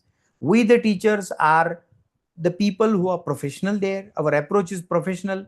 We are doing our job. It is a bread earning source for us, and that is why our relationship is professional. Now next come parents. Now parents, they are supporters of the students, but their relationship is commercial, because parents pay fees for the students, and that is why they want everything in a right way. They want that fees to be when they pay fees for the development of their students, for the education of their students, then they want that certain things, certain amenities, certain physical facilities must be provided. And we see that parents also go on raising objections if certain physical facilities and other things are not provided to the students. So their approach is commercial, that we are paying fees for the education of the students, and that is why students must, my ward must get the maximum benefit of the institution, and that is the kind of approach there. But the fourth stakeholder is the alumni. My friends, here the role changes. Students' approach is rational, teachers' approach is professional, parents' approach is commercial, but alumni's role, though outsiders, they are emotional. Their attachment with the institution is emotional. They are emotionally attached with the institution because somewhere or the other, we are also students of some colleges, and we can imagine what alumni think. Alumni think that this institution has given me so much. Because of this institution, because of the teachers who have taught me, because of the kind of facilities and support given by the institution, I have achieved something in my life, and that is why, thanks to the institution, this is absolutely emotional attachment and emotional role. And so the most important stakeholder becomes to be alumni, because they are emotionally attached. We have to calculate this. We have to manage this in a wonderful manner. How to do it? I'm going to talk and I'm going to discuss some of the very important aspects of the overall Alumni Connect cell, legally also, methodically also, and emotionally. Because connecting alumni to the institution is one of the hardest tasks for our institution. We will go step by step. Okay, so we have understood 4 stakeholders: students, their approach, they are beneficiaries, then their approach is rational; teachers, we are doing job, our approach is professional; parents, they are supporters of the students, their approach is commercial; and alumni, those are outsiders, but still their relationship with the institution, their attachment with the institution is emotional. Now, in Alumni Connect, what are the things to be done? But first, let us understand why the Alumni Connect is an emotional bond. The first thing I already told you, it's a selfless love. It's a selfless love, absolute attachment, because I am here today. Now, we can also imagine ourselves. I say to you, and I being alumni connect, I'm talking about this topic. I have got 2 kind of experiences, and that is why I can tell you some very important practical guidelines also, and some important aspects of alumni association also. Because I'm working as a principal of a college where an alumni association works, an alumni association is functioning, and secondly, I am the president of my college where I was of alumni association of my college where I was studying, and that college is known to you, the Brijlal Biyani Science College of Amravati. I was student of Brijlal Biyani Science College Amravati, and now presently I am working as president of that alumni association. So I have got twofold experience. On one hand, being principal, I have started the alumni association in my college. Secondly, I'm working as a president of an alumni association. So there are certain guidelines which I need to discuss with you. Selfless love, sense of belonging. A kind of sense of belonging is there always in the mind. हमारे मन में वो रहता है कि हमारे college ने हमें कितना दिया है. छोटी छोटी बातें जो आज हम कर रहे हैं उसके पीछे हमारे कॉलेज है. हमारे कॉलेज ने हमें अपॉर्चुनिटी दी. हमारे कॉलेज ने हमें सपोर्ट किया, हमारे टीचर्स ने हमें सपोर्ट किया। आज जो हमारी पर्सनालिटी है उसके लिए हमारा कॉलेज जिम्मेदार है, हमारा कॉलेज हमें सपोर्ट करता है। Such kind of emotional attachment is there, so that is why sense of belonging is always there. Heartfelt emotions, our emotions are connected with that college when we enter into it only. Just feel it. हम जब जाते हैं ना college में तो कितना अच्छा लगता है कि ये मेरा क्लास था, मैं यहाँ पे बैठता था, ये मेरा दोस्त था, ये हम ऐसे करते थे वैसे करते। ये हमारा एक हार्टफेल्ट इमोशंस रहते हैं जो रेगुलर स्टूडेंट्स के नहीं होते।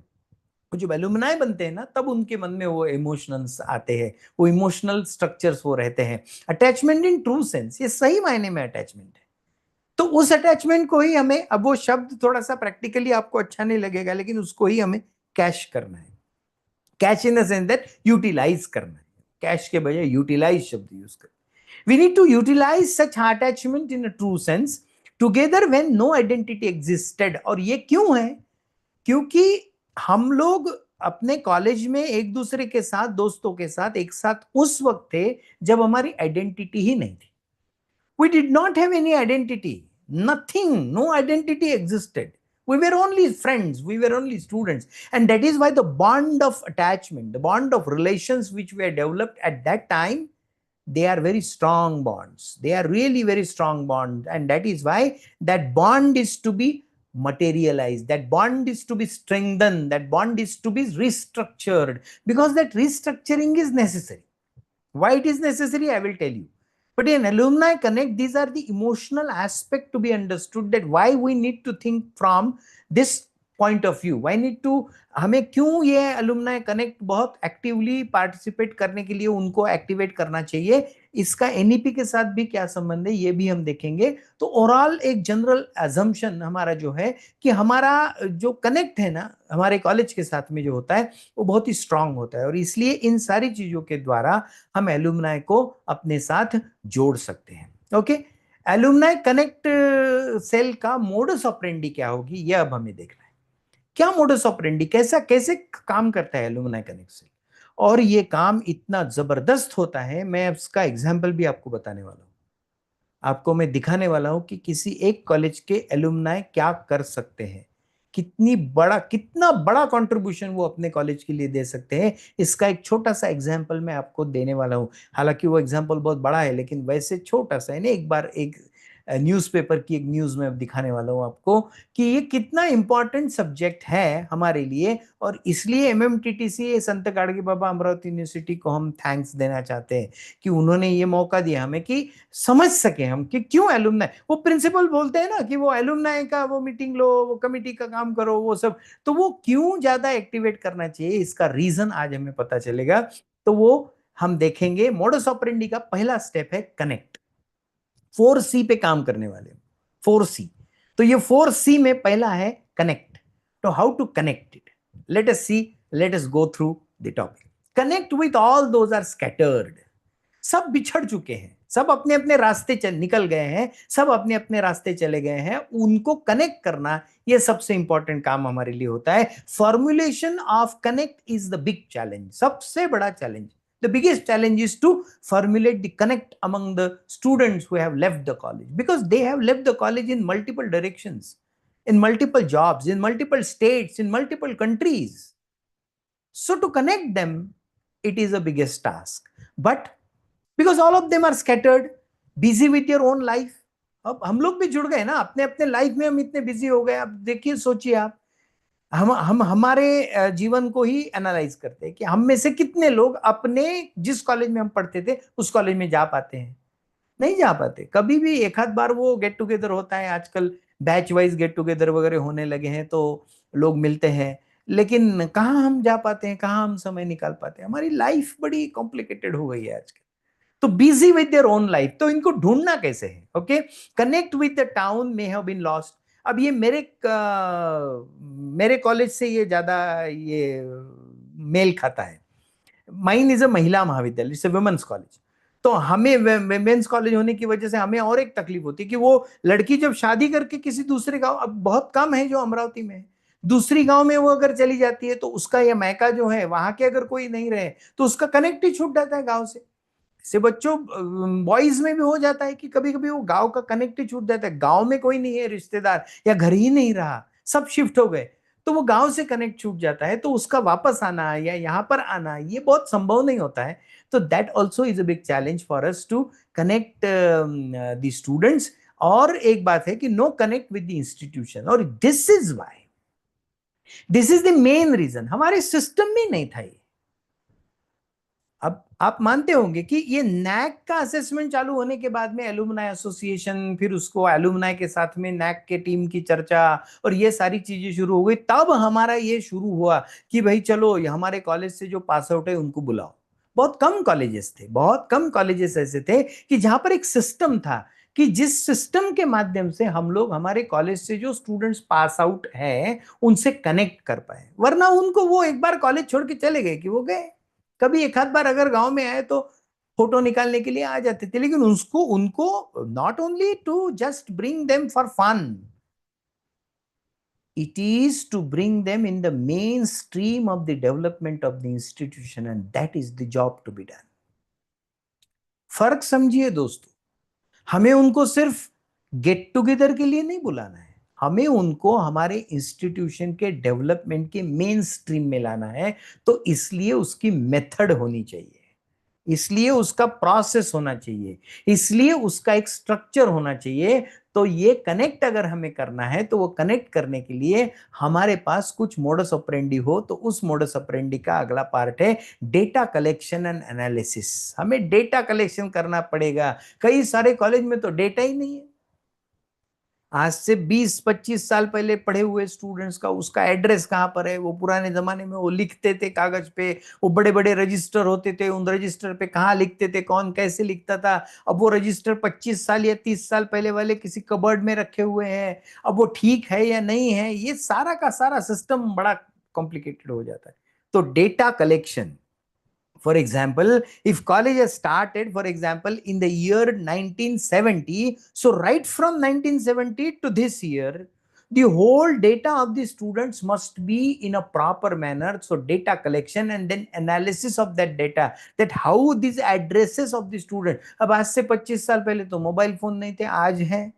तो मोबाइल फोन नहीं थे उस वक्त, उनके लैंडलाइन नंबर्स हो गए जो आज बंद हो चुके हैं। तो how to find out, how to make a mechanism to search the things, search the students, we are benefited.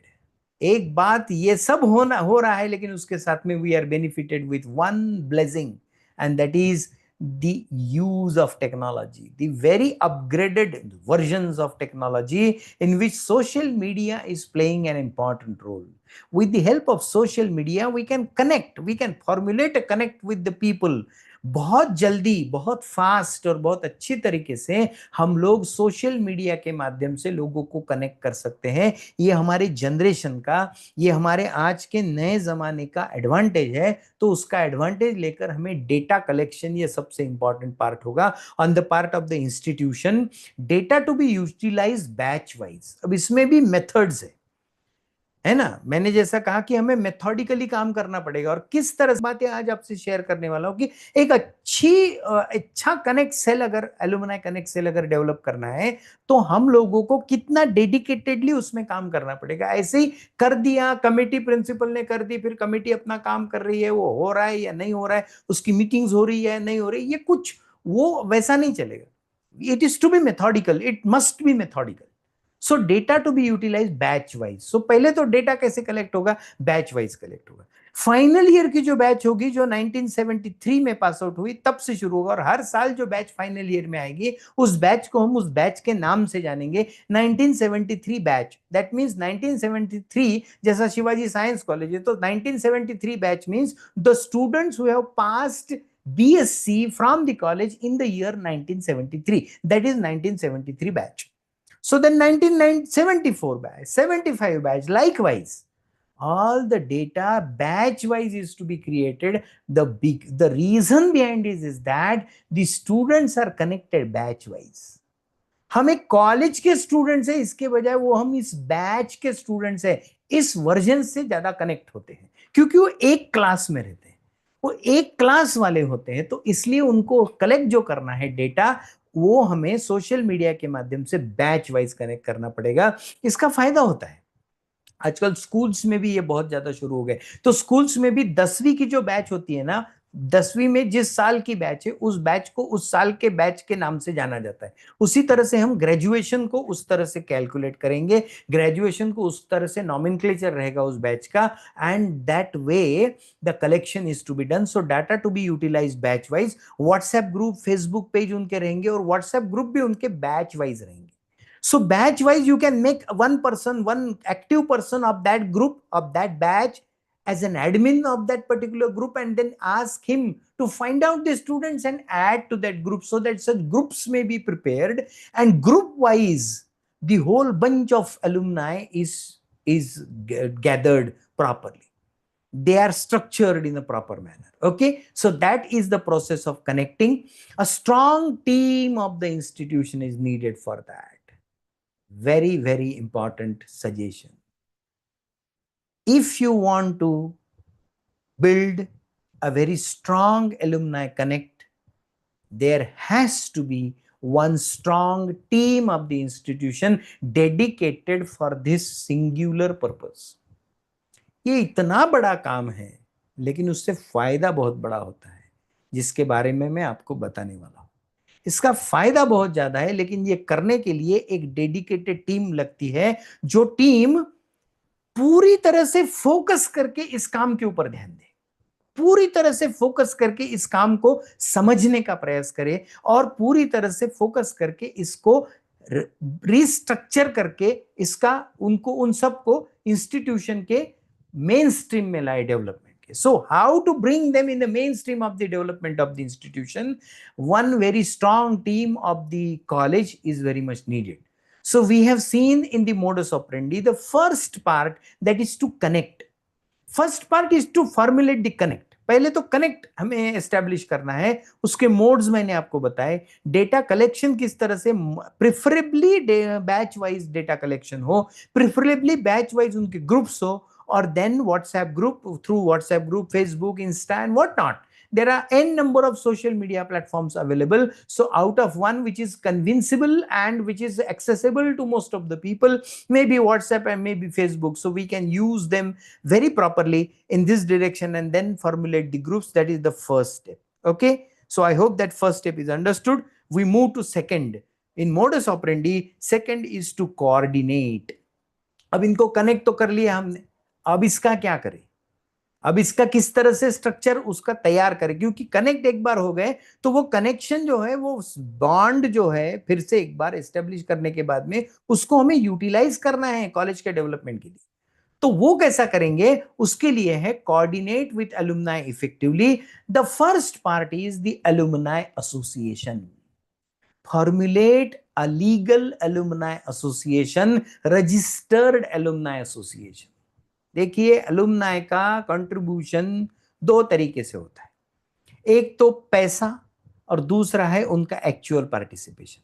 वो एक्चुअल पार्टिसिपेशन भी उतना ही इंपॉर्टेंट है जितना पैसा इंपॉर्टेंट है, लेकिन ये सारा का सारा करने के लिए पहला स्टेप ये है, अब जो मैंडेटरी हो गया है, नैक अगर असेसमेंट हमारा हुआ है तो डेफिनेटली रजिस्टर्ड अलुमनाई एसोसिएशन हमारे यहाँ है ही बिल्कुल, लेकिन उसकी भी मोडस ऑपरेंडी मैं थोड़ा सा डिस्कस उसके बारे में करूंगा। लेकिन अगर नहीं है तो रजिस्टर्ड, अभी शिवाजी साइंस कॉलेज में तो है ही definitely, I know it very well, but still if you are taking this subject to other people also, so tell them that registered alumni association must be there.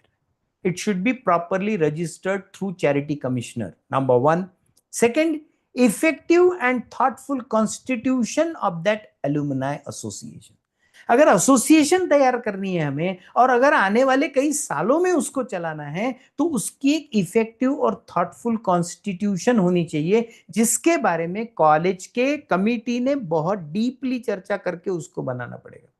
अगर कोई भी trust या कोई भी एसोसिएशन हम रजिस्टर करते हैं charity commissioner के पास में, तो उसकी एक कॉन्स्टिट्यूशन बनानी पड़ती है, तो वो बहुत सोच समझ के बनानी चाहिए, बहुत सोच समझ के, क्योंकि एक अलग एंटिटी होती है, इसको ध्यान में रखिए मैं जो बात बता रहा हूं। It will work as an separate entity from college, it will have its own account, it will have the right to collect money, it will have the authority to function in its own way, and that is why a very effective and thoughtful constitution, बहुत सोच समझ कर ये करना पड़ेगा, वरना आपको भी पता है, मुझे भी पता है, कई सारे ऐसी ऑर्गेनाइजेशंस हैं जिनको रजिस्टर्ड तो कराई गई, जिनको चैरिटी कमिश्नर के माध्यम से रजिस्टर्ड तो कराया गया, लेकिन उसका फंक्शनिंग प्रॉपरली नहीं किया, इसलिए कई हजार एसोसिएशंस या ऑर्गेनाइजेशन या ट्रस्ट अभी पिछले साल गवर्नमेंट ने बंद कर दिए। Proper maintenance of the record has to be done. So that is why effective and thoughtful constitution, selecting office bearers, ये भी एक बहुत इंपॉर्टेंट पार्ट होता है. इसके जो ऑफिस बियरर्स है, जैसे प्रेसिडेंट है, वाइस प्रेसिडेंट है, सेक्रेटरी है, ये सारे के सारे जो चूज कर रहे हैं वो बहुत सोच समझ कर चूज करना पड़ेगा. एक टेक्निकल और प्रैक्टिकल सजेशन मैं यहां देना चाहता हूं कि इसमें ज्यादा से ज्यादा लोकल प्लेस, जिस कॉलेज जिस गांव में एस्टेब्लिश्ड है उस गांव के ही लोग ज्यादा हो तो बेहतर है. It is because of the fact there may be some of the people who belong to some big post, बहुत बड़े बड़े पोस्ट पे काम करने वाले जो लोग हैं उन्हें भी ले सकते हैं, but they should be members, they should not be office bearers, strong office bearers like president, like treasurer, like secretary, president, treasurer, ये सारे के सारे उसी गांव में चाहिए, क्योंकि इन लोगों की जरूरत हमें बार बार पड़ती है हमारा फाइनेंशियल ट्रांजैक्शन करने के लिए. और अगर बहुत बड़ा नाम है, अपने कॉलेज का कोई बहुत बड़ा स्टूडेंट बहुत बड़े पोस्ट पे काम करता है दिल्ली में, उसे अगर प्रेसिडेंट बना दिया हमने तो उसको बार बार बुला नहीं पाएंगे हम लोग सिग्नेचर्स लेने के लिए. एक बहुत प्रैक्टिकल बात बोल रहा हूं मैं. That is why select most of the people from local place. Local place से लोगों को ऑफिस बियरर्स हमें करने चाहिए, ऑफिस बियरर्स हमें लेने चाहिए. तो that is to be understood, that is to be thought in a proper way. College representative, उस एलुमनाई एसोसिएशन में कॉलेज का रिप्रेजेंटेटिव होना जरूरी है, क्योंकि ये जरूरी नहीं है कि कॉलेज के जो टीचर्स है सारे के सारे और उस कमिटी में काम करने वाले जो लोग हैं वो उस कॉलेज के ही स्टूडेंट हो, ये जरूरी नहीं है. तो इसलिए जनरली जो किया जाता है, जैसे मैं कॉलेज में हूं महिला महाविद्यालय में, how can I be the student of Mahila Mahavidyalaya, लेकिन I need to be there. तो इसलिए कॉन्स्टिट्यूशन में ही इसका प्रावधान होना चाहिए, और प्रावधान ये होना चाहिए जैसा हम लोगों ने, मैं जिस कॉलेज का एलुमनाई एसोसिएशन का प्रेसिडेंट हूँ, बियाणी कॉलेज का, या मेरे कॉलेज में भी हम लोगों ने, शायद आपके भी कॉलेज में वही हुआ है कि प्रिंसिपल जो है कॉलेज का वो एक्स ऑफिशियो वाइस प्रेसिडेंट होता है. He shall be ex officio vice president of the institution. तो कोई भी प्रिंसिपल अगर होता है तो वो by default ex officio vice president उस कॉलेज का, कॉलेज की एसोसिएशन का वाइस प्रेसिडेंट हो सकता है. ये कॉन्स्टिट्यूशन में डालना जरूरी है, क्योंकि प्रिंसिपल का, कॉलेज के प्रिंसिपल का एलुमनाई एसोसिएशन में रहना बहुत जरूरी है. कभी कभी वो कॉलेज का स्टूडेंट भी होता है तो वो तो सोने पे सुहागा, but sometimes it is not possible. So such kind of provision may be there that the principal of the college will be the ex officio vice president of the association, so that he will have control on it. ये मैं इसलिए कह रहा हूं दोस्तों कि कई ऐसे कॉलेजेस मैंने खुद देखे हैं कि जहां पे कॉलेज और एलुमनाई एसोसिएशन के ही कोर्ट केसेस चल रहे हैं, क्योंकि मैंने जैसा कहा ये दो सेपरेट एंटिटी है. कॉलेज एक सेपरेट एंटिटी है, एलुमनाई एसोसिएशन एक सेपरेट एंटिटी है. एलुमनाई एसोसिएशन पैसा जमा कर सकता है अपने नाम से, कॉलेज उसमें दखल अंदाजी दे नहीं सकता है, कुछ भी नहीं, अगर वो सेपरेट एंटिटी है तो. और फिर उसके माध्यम से, उसके ऊपर से जो कंफ्लिक्ट्स तैयार हो गए, तो वो अभी I have seen some of the colleges where there are court cases among alumni association and the college. College और एलुमनाई एसोसिएशन ही एक दूसरे के साथ झगड़ रहे हैं. So we should be thoughtful about it. So college representative as ex officio members must be there. Then how that coordination with association is to be done? Coordination committee of the college again will play an important. Coordination committee बहुत जरूरी है. मैं मेरे experience से आपको ये कहता हूं, या मेरे कॉलेज का भी मेरा एक्सपीरियंस है कि अगर हमने पूरा का पूरा एलुमनाई एसोसिएशन के ऑफिस बेयरर पे सौंप दिया कि अब ये एसोसिएशन तुम्हारा, अब आप चलाओ, तो वो चलती नहीं है, वो चलती नहीं है. क्योंकि वही बात हो जाती है कि we are all busy with your own life. The students, the ex-students of the college, the alumni, they are all busy with their own life and they cannot follow the proper rules and regulations of the Charity Commissioner or the Public Trust Act. They cannot follow it. So for functioning the alumni association's work, we have to establish a coordination committee of the college. एक coordination committee होना जरूरी है, mandatory है, अगर association को अच्छे से चलाना है तो. So that is to be thought. Regular meetings as per rules.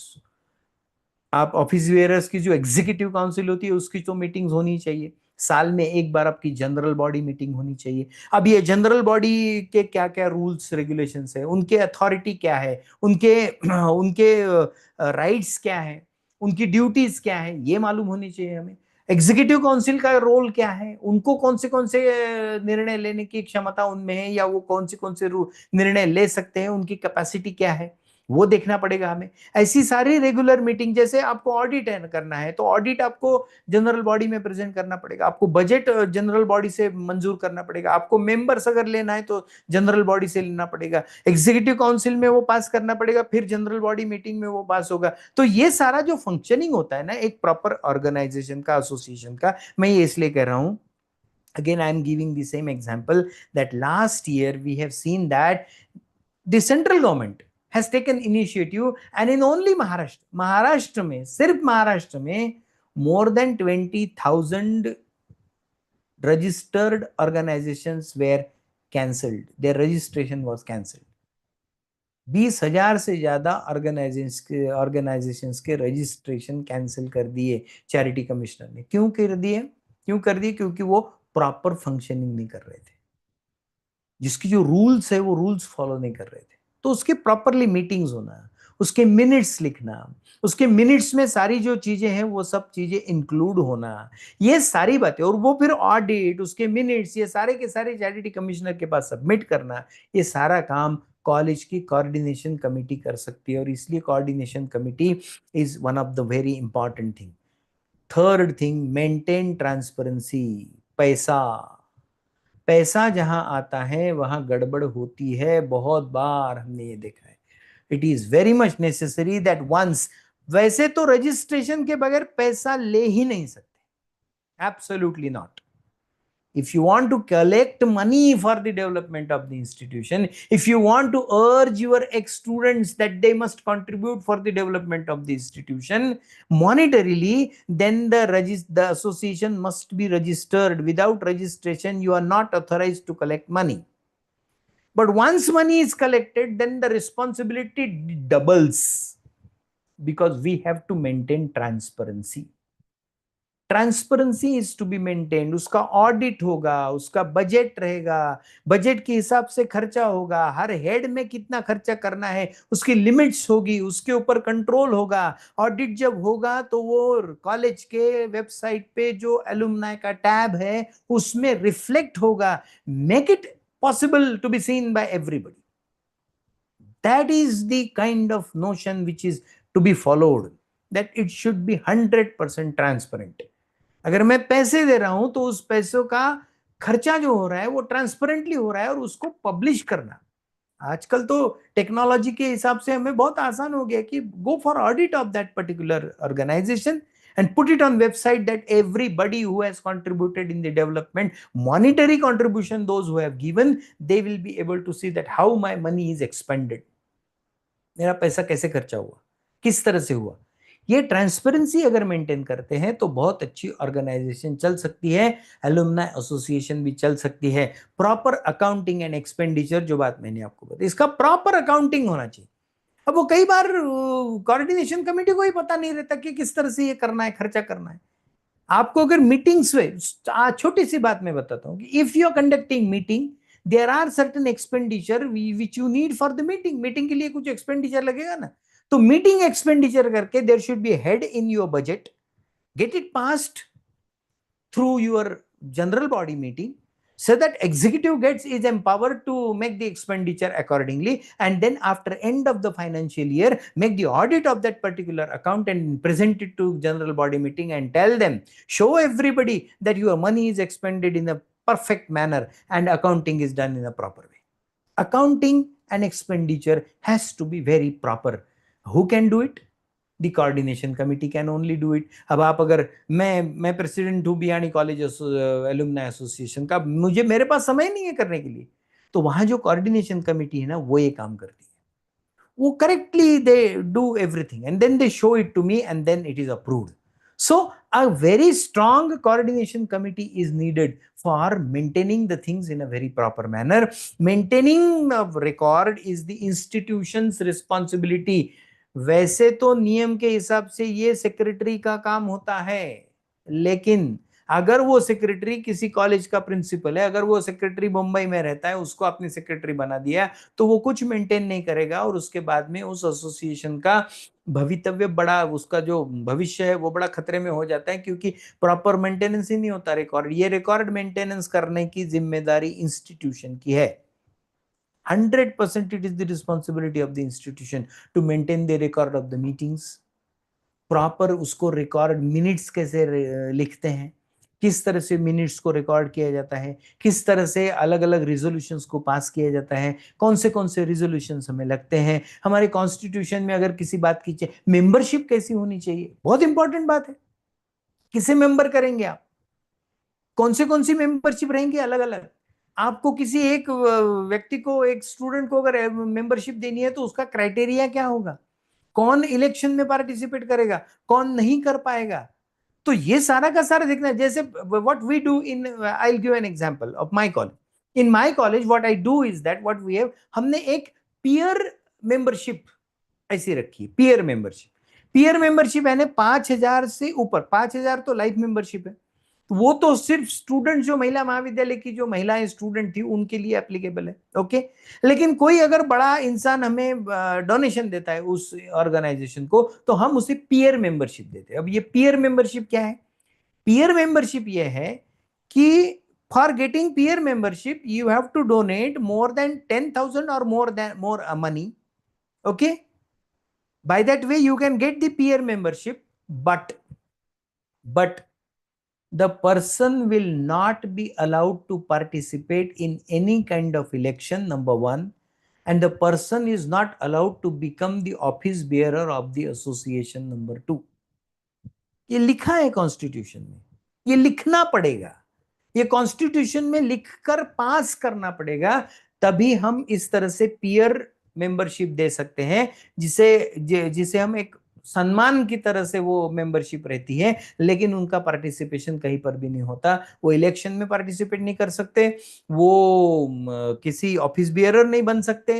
तो ये सारा का सारा सोचना पड़ेगा हमें। तो मेंटेनेंस ऑफ रिकॉर्ड, मेंबरशिप कैसी रहेगी, एनुअल मेंबरशिप रहेगी कि लाइफ मेंबरशिप रहेगी। अब 5,000 रुपए अगर लाइफ मेंबरशिप हम करते हैं तो हमारे आज के स्टूडेंट दे सकते हैं, यो फाइनल ईयर स्टूडेंट जो पास आउट होंगे इतने, अभी तो वो ग्रेजुएशन होंगे, वो कहां से 5,000 रुपए देंगे? तो उनको 1 साल के लिए टेम्पररी 1 ईयर मेंबरशिप दे सकते हैं क्या? दे सकते हैं। तो वो कैलकुलेट होंगे क्या? नैक के हमारे रिकॉर्ड में कैलकुलेट होंगे।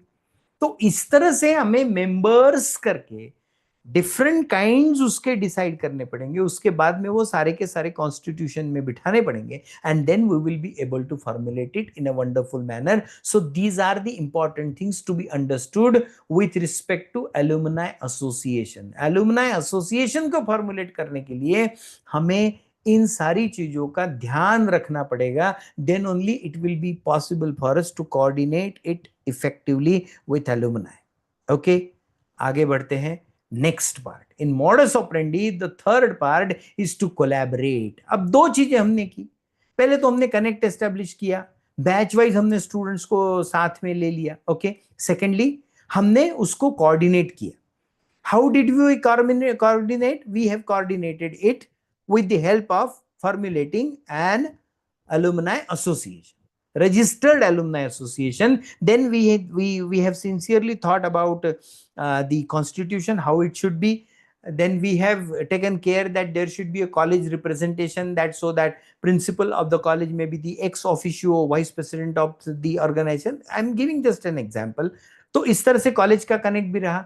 ट्रांसपेरेंसी मेंटेन करने की बात हमने कही, ऑडिटिंग अकाउंटिंग बहुत प्रॉपरली करने की बात हमने की, मेंबरशिप किस तरह से हो ये हमने डिफाइन करने की बात की, सारी की सारी प्रोसीजर बहुत अच्छी तरह से फॉलो करने की बात हमने की। उसके साथ बहुत अच्छी तरह से रिकॉर्ड मेंटेनेंस की बात भी हमने की। और ये सारा करने के लिए what I have suggested is that there should be a strong dedicated steering committee, or you can say coordination committee, which will coordinate with the alumni association. ये कॉलेज के लोग रहेंगे, जो रेगुलर टीचर्स है वो रहेंगे, 3 या 4 कॉलेज टीचर्स इसके लिए लगते हैं, तो ये 3 या 4 टीचर्स वो फोकस रहेंगे उसके बारे में, एलुमनाई को किस तरह से डेवलप करना है, किस तरह से मीटिंग ऑर्गेनाइज करनी है, किस तरह से मीटिंग्स मिनट्स लिखने हैं, किस तरह से मिनट्स रिकॉर्ड करने हैं। तो ये सारे का सारा जो रहेगा प्रोसेस वो उनके दिमाग में रहेगा। So that is called coordination. अब कोलैबोरेट किसे करना है, देखिए ये एक और स्टेप बहुत बढ़िया है, this is wonderful thing. Okay, so I hope that you have understood that this is a very serious business which we are doing, very serious discussion which we are conducting, because अभी मैं आपको बताने वाला हूँ कि how alumni can contribute, उनका contribution कितना बड़ा हो सकता है। Okay, collaborate the activities of the association. अब ये एसोसिएशन तो हमने एस्टेब्लिश कर दी, इसकी एक्टिविटीज क्या हो सकती है? सिर्फ मीटिंग्स एक्टिविटीज नहीं है, आज के स्टूडेंट्स के लिए how we can utilize the power of association to give maximum benefit to the present students. आज के स्टूडेंट्स के लिए बेनिफिट क्या होगा? Number 1, motivation to connect, motivation to connect, batch wise get together. शुरुआत कैसे करनी है हमें? शुरुआत में ही अगर हमने बोल दिया ना कि चलो पैसा जमा करना है इसलिए एक साथ आ जाओ, ऐसा हमने बोला तो कोई नहीं आएगा। First, we have to motivate them to connect with the institution, and the best solution for it is that organize batch-wise get-together. I have told you, I have given you the example. The first batch, 1973 batch, okay, organize the get-together of that batch. Ask the students to come to the college, offer them facilities, offer them the hall which is needed, offer them some good facilities to be made available for them, then organize it in a wonderful manner.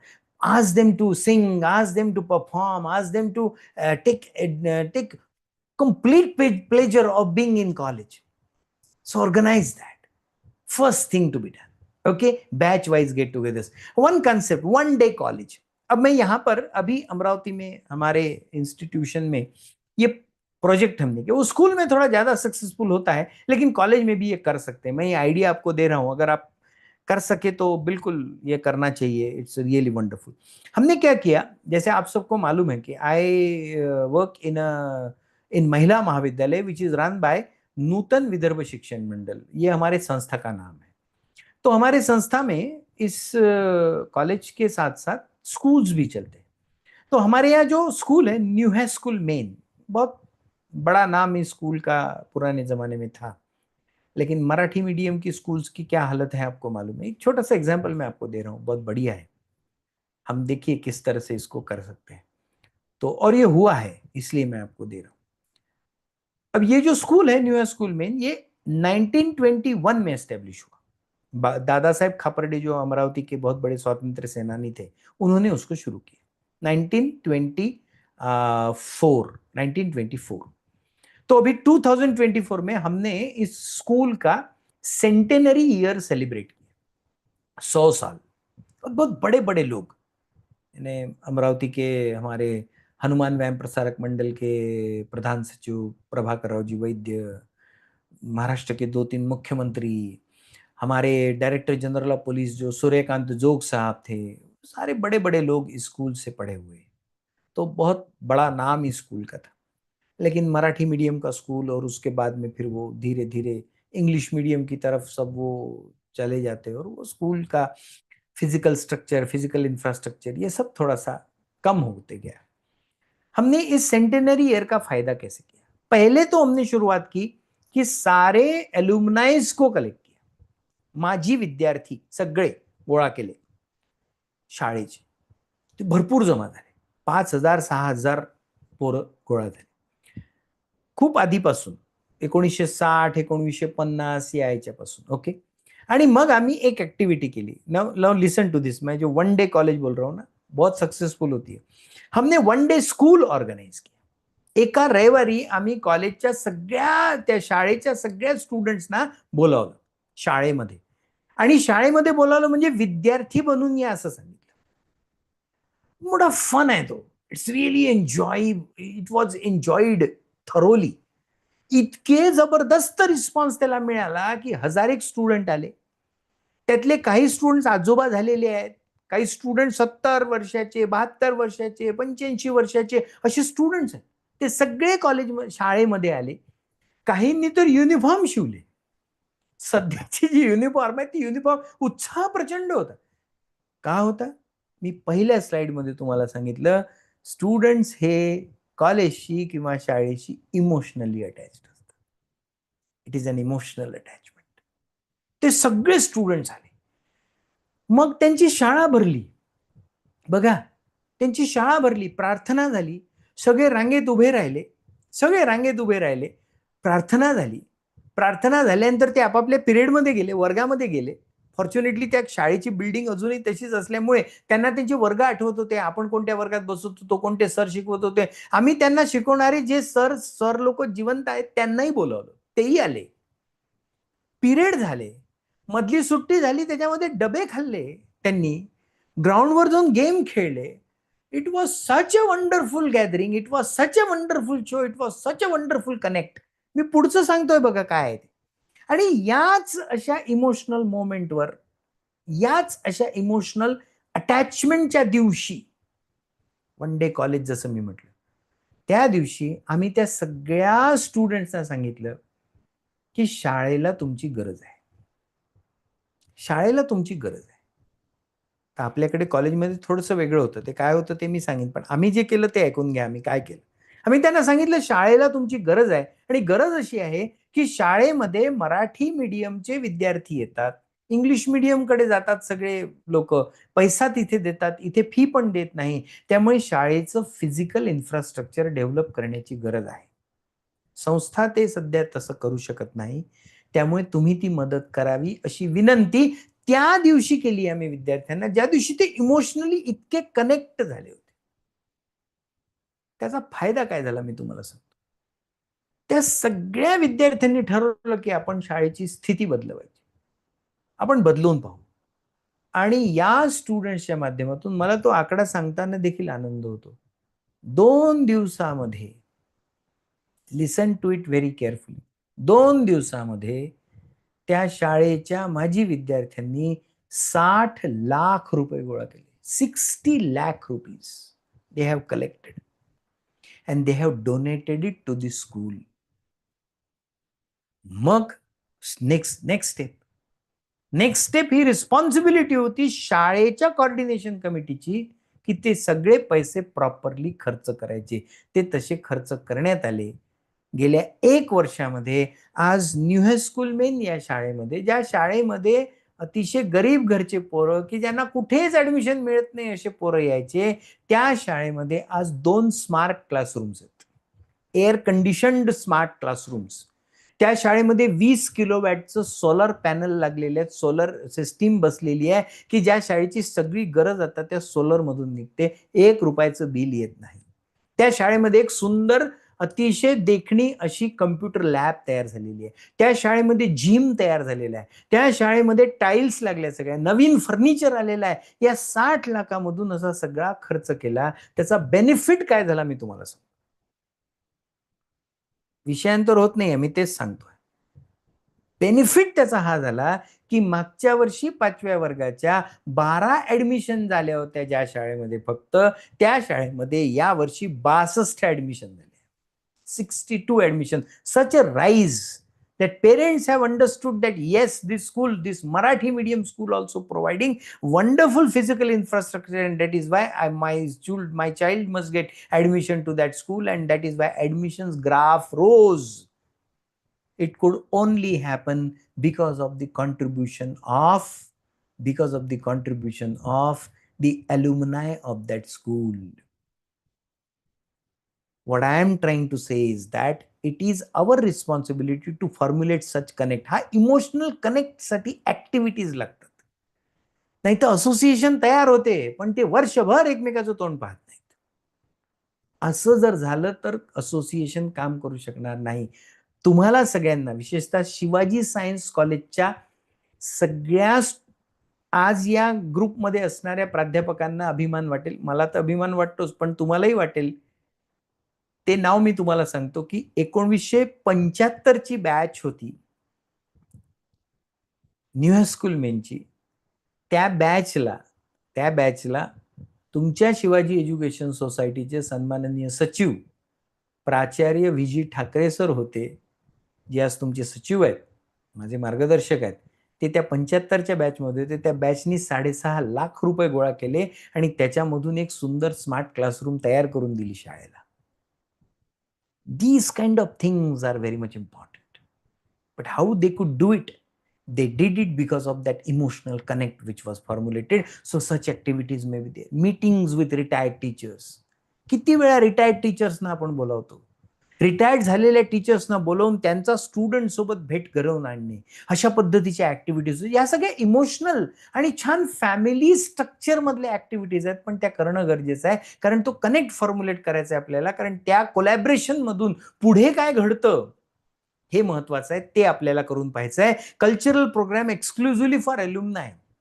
आपला जर annual day किंवा annual काहीतरी function होत असेल तर त्याच्यामध्ये 3 तासाचा वेळ फक्त अल्युमनाय असोसिएशनच्या लोकांना किंवा अल्युमनायज त्यांनी यायचं, त्यांनी परफॉर्म करायचं. अनेक लोक येतात, अनेक लोक मदत करतात, अनेक लोकांना जुन्या आठवणी येतात. आणि आजकाल तो सोशल मीडिया, मी तुम्हाला सांगतो, ज्या स्कूल डेचं मी उदाहरण दिलं ना, इतके फोटो काढले त्यांनी सगळ्यांनी आणि सगळीकडे शेअर केले की मी माझ्या शाळेमध्ये गेलो, मी माझ्या शाळेमध्ये गेलो, मी माझ्या शाळेमध्ये. लोक सांगतील मी माझ्या कॉलेजमध्ये गेलो, पण आपल्याला त्याच्यासाठी इनिशिएटिव्ह घ्यावा लागेल. अल्युमनाय असोसिएशन इनिशिएटिव्ह घेणार नाही, त्यांना लिमिटेशन्स पडतात. त्यामुळे कॉलेजला इनिशिएटिव्ह घ्यावा लागतो. याच्यासाठी मोटिवेशन टू गिव्ह बॅक त्यांच्या मनात असतंच. It is there. I want, मी ज्या शाळेमध्ये शिकलो, तिवसा नावाचं छोटंसं गाव आहे अमरावती नागपूर रोडवर, तर त्या गावच्या देवरावदादा हायस्कूल नावाच्या शाळेमधला मी विद्यार्थी आहे. आम्हाला गॅदरिंगच्या वेळी त्यांनी बोलवलं. सगळे आम्ही 10व्या वर्गामध्ये, कोण 87 साली 10व्या वर्गामध्ये असणारे सगळ्या विद्यार्थ्यांना त्यांनी बोलवलं. आम्ही 15-20 लोक गेलो, सगळे वेल एस्टॅब्लिश्ड आहेत. तिथे गेल्याबरोबर आमच्या असं लक्षात आलं की ज्या टाकीमधून आम्ही पाणी पित होतो ती टाकी अजूनही तशीच होती. टाकीमध्ये पाणी भरल्याचं, नळाला हात लावून पाणी प्यायचं, तर तशीच होती ती. अजूनही स्टुडंट तसे पाणी पिता, हे पाहिल्याबरोबर आम्ही लोकांनी त्याच ठिकाणी ठरवलं आणि कॉलेजला 2 वॉटर कूलर, शाळेला 2 वॉटर कूलर प्रेझेंट केले आम्ही. आज पोरं थंड आणि शुद्ध पाणी पितात. सोपं आहे ते. शाळेला किंवा कॉलेजला काहीतरी आपण दिलं पाहिजे हे मनात असतंच, पण त्याच्यासाठी ते ऍक्टिव्हेट करावं लागतं. त्याला कोलॅबरेट म्हणतात, त्याला कोलॅबरेशन करावं लागतं. आणि त्याच्यासाठी कॉलेजची सध्याच्या प्राध्यापकांची एक डेडिकेटेड टीम लागते. त्यांच्या मनात हे आयडिया आल्या पाहिजे की कसं करून, कशा पद्धतीने अल्युमनाय आपल्याकडे येतील, कशा पद्धतीने ते येतील आणि आल्यानंतर त्यांना कम्फर्टेबल वाटेल. आल्यानंतर त्यांची एक सिस्टीम असेल, त्यांचं स्वागत होईल, त्यांना कुठेतरी रिस्पेक्ट दिला जाईल. अशा पद्धतीच्या सगळ्या ऍक्टिव्हिटीज विचार कराव्या लागतात आणि त्या फॉर्म्युलेट कराव्या लागतात. Identify the needs of the institution properly. काय इन्स्टिट्यूशनच्या नीड्स आहेत त्या प्रॉपरली आयडेंटिफाय कराव्या लागतील आपल्याला, आणि त्या आयडेंटिफाय करून आपल्याला ते स्ट्रक्चर बनवावं लागेल. Presenting them to the alumni correctly, correct form मध्ये त्यांना ते सांगावं लागेल. जसं मी तुम्हाला उदाहरण दिलं शाळेचं, की शाळेमध्ये आपण त्यांना सांगितलं की ह्या गरजा आहेत आणि त्यांना ते पटलं. तसेच कॉलेजच्या गरजा, motivating them to help the institute's present students. आणि म्हणून मी सुरुवातीला सांगितलं, देणं जे आहे ना ते 2 प्रकारचं आहे. It is of 2 type. One is monetary help, but second help is also important. ती मी तुम्हाला सांगणार आहे, which is very much in consonance with national education policy. या नॅशनल एज्युकेशन पॉलिसीमध्ये ज्या नवीन नवीन गोष्टी येऊन राहिल्या ना, या फॉर्म्युलेट करण्यासाठी आपल्याला आपले अल्युमनाय वापरता येतात. फार कामाचं आहे ते करायचं म्हणून करायसाठी नाही आहे. त्याच्यामध्ये अनेक गोष्टी करता येतात, अनेक गोष्टी फॉर्म्युलेट करता येतात. तर त्या मोटिवेट करण्यासाठी म्हणून प्रेझेंट स्टुडंट्सना आपल्याला develop a sense of belonging among them, एक सेन्स ऑफ बिलॉंगिंग त्यांच्यामध्ये तयार करून अशा पद्धतीने आपल्याला हे कोलॅबरेट करता येऊ शकतं. आता प्रत्यक्ष हेल्प कशी करता येते हे आपण बघणार आहोत, आणि तो आहे आपला 4था C. तो आहे develop corpus fund. C, corpus fund and expertise. Corpus of money and corpus of expertise also. हा जो कॉर्पस बनवायचा आहे ना, हा फक्त पैशाचा नाही, हा एक्सपर्टाइजचाही बनवायचा. हा एक्सपर्टाइजचा कॉर्पस आता आपल्याला लागणार आहे वेगवेगळ्या ठिकाणी. कुठे कुठे लागणार तो? पहिले आपण मॉनिटरी कॉर्पसचा विचार करू. Okay, develop corpus fund 2 types of need. Corpus fund एक स्टुडंट्स एड फंड राहू शकतो, ज्याच्यामध्ये एक establishing students aid fund. Scholarship in the names of kinsman, help to the poor students of various, गरीब विद्यार्थी आहेत आपल्या इकडे. तुमचं कॉलेज असो, माझं कॉलेज असो, अनेक कॉलेजेसमध्ये गरीब विद्यार्थी बिचारे शिकतात. छोट्या छोट्या गरजा त्यांच्या आहेत, त्या पूर्ण करण्यासाठी एक कॉर्पस तयार करून त्याच्या माध्यमातून, जसं माझ्या कॉलेजचं, पुन्हा मी उदाहरण, आपण सगळे एकाच फॅमिलीचे म्हणून तुम्हाला मी उदाहरण देतो. 15 लाख रुपये आम्ही गोळा केलेले आहेत, स्टुडंट्स एड फंड मध्ये ठेवलेले आहेत, जे वेगवेगळ्या डोनर्सनी आम्हाला डोनेशन दिले.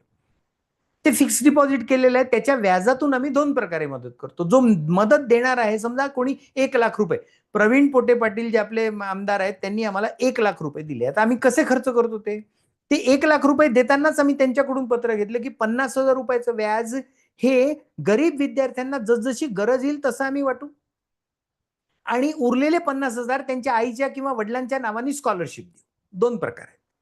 एक, आम्ही 50,000 रुपयाचं व्याज जे 5,000 रुपये येतं किंवा काही 4,000 रुपये येतं त्याच्यामधून स्कॉलरशिप देतो फर्स्ट येणाऱ्या विद्यार्थ्यांना, आणि दुसरे 4,000 रुपये शिल्लक ठेवतो. कोणाला युनिफॉर्म लागला, कोणाला परीक्षा फी लागली, ते आम्ही जशी गरज असेल तशी देतो. असे 15 ते 16 लाख रुपये जमा झाले आहेत. तो स्टुडंट्स एड फंड हा ॲल्युमनाय असोसिएशनच्या माध्यमातून ऍक्टिव्हेट होऊ शकतो. Number 1. Secondly, the proper functioning of fund allotment, या फंडचं प्रॉपर अलॉटमेंट करणं गरजेचं आहे. आणि finally, transparency and frequent communication is also important. ज्या विद्यार्थ्यांनी, ज्या अलुमनायनी मदत केलेली आहे, ही एक गोष्ट पाळली पाहिजे मित्रांनो, लक्षात घ्या, फार महत्वाचं आहे. समजा मी पैसे दिलेले आहेत तर मला आलं पाहिजे. माझ्या कॉलेजमध्ये जसं 1 लाख रुपये मी उदाहरण दिलं तुम्हाला, तर ज्या व्यक्तीने 1 लाख रुपये दिले त्याच्या दिलेल्या पैशाच्या व्याजातून मदत झाल्यानंतर दरवर्षी, काळजीपूर्वक आहे का, दरवर्षी त्या डोनरला कॉलेजकडून पत्र जातं की तुम्ही दिलेल्या दानराशीमधून खालील विद्यार्थ्यांना अशा अशा प्रकारची मदत झाली आणि या विद्यार्थिनींना बक्षीस देण्यात आलं. त्यांचा नावासकट पत्र दरवर्षी त्यांना जातं, गेलंच पाहिजे. It is a kind of connect, it is a kind of formulating a very transparent connect. मी 1 लाख रुपये डोनेशन दिले आहे, मला त्याचं पत्र येते दरवर्षी की माझा पैसा किती योग्य पद्धतीने खर्च होऊन राहिला. हे जेव्हा डोनरला जाणवतं तेव्हा तो 4 ठिकाणी सांगतो की नाही नाही, या ठिकाणी डोनेशन द्या कारण इथे गरजेचं आहे. आणि दुसरं म्हणजे हे रेकॉर्ड चांगल्या पद्धतीने मेंटेन करतात. Record maintenance is one of the very important factors in present day. Not in present day, it was every time it was important, but now it is very simple. Now it has become technology ने आपल्याला इतकं सोपं करून टाकलंय की आपण फटाफट हा रेकॉर्ड लोकांपर्यंत पोहोचू शकतो. त्यामुळे असा कॉर्पस फंड तयार करणे ही एक टाईप झाली. दुसरं, corpus fund for specialize need, providing the need for specialize help, like water coolers लागतात, ऑडिटोरियम, एखादं ऑडिटोरियम लागतं. तुमच्या मनात आलं असेल, मोरील सर काही सांगता का, ऑडिटोरियम बांधतील. मी तुम्हाला सांगितलं, मी तुम्हाला एक न्यूज दाखवणार आहे. आता तुमच्या समोर ती न्यूज येईल, ती न्यूज जरा बारकाईने वाचा, मी काय सांगतो. Okay, see what is. 16/5/2024 ला टाइम्स ऑफ इंडियाला आलेली ही न्यूज आहे. What does it say? VNIT to double intake for 5 years. Guru Dakshina complex to be ready by March 25. काय आहे? 5 students help in infra development contribute 25 crore rupees. कुठली आहे institute? नागपूरची VNIT. मान्य, या इन्स्टिट्यूट मधून मोठे मोठे इंजिनियर्स पास होत. पण किती पैसे दिले? 25 करोड. आणि मार्च 25 मध्ये हे गुरु दक्षिणा कॉम्प्लेक्स तयार होणार, एक मोठं ऑडिटोरियम तयार करून राहिले ते 5 स्टुडंट्स इन्स्टिट्यूट साठी. See the kind of dedication and see the kind of things which they are doing. News आहे. आपल्याकडे 1 करोड देतील, आपल्याकडे 25 लाख देतील, पण हे देण्याची प्रवृत्ती तयार करण्यासाठी सिस्टीम लागते ना हो, उगाच होते का? प्राचार्यांनी फक्त नोटीस काढली की VNIT मधल्या आपल्याला एक गुरुदक्षिणा कॉम्प्लेक्सची गरज आहे, पैसे द्या, असं म्हणल्याने होते का? असं नाही होत. मी ज्या स्टेप्स सांगितल्या ना, त्या स्टेप्सनी तो कनेक्ट हळूहळू डेव्हलप करावा लागतो, तो स्ट्रेंथन करावा लागतो. त्या स्टुडंट्सना वाटलं पाहिजे की yes, I have to contribute for the institution. आणि मग अशा प्रकारचं इतकं मोठं डोनेशन, 25 करोड रुपये म्हणजे काय होतात? 25 crores are donated to an institution. Engineer झाल्यामुळे लोक पैसे कुठे देतात?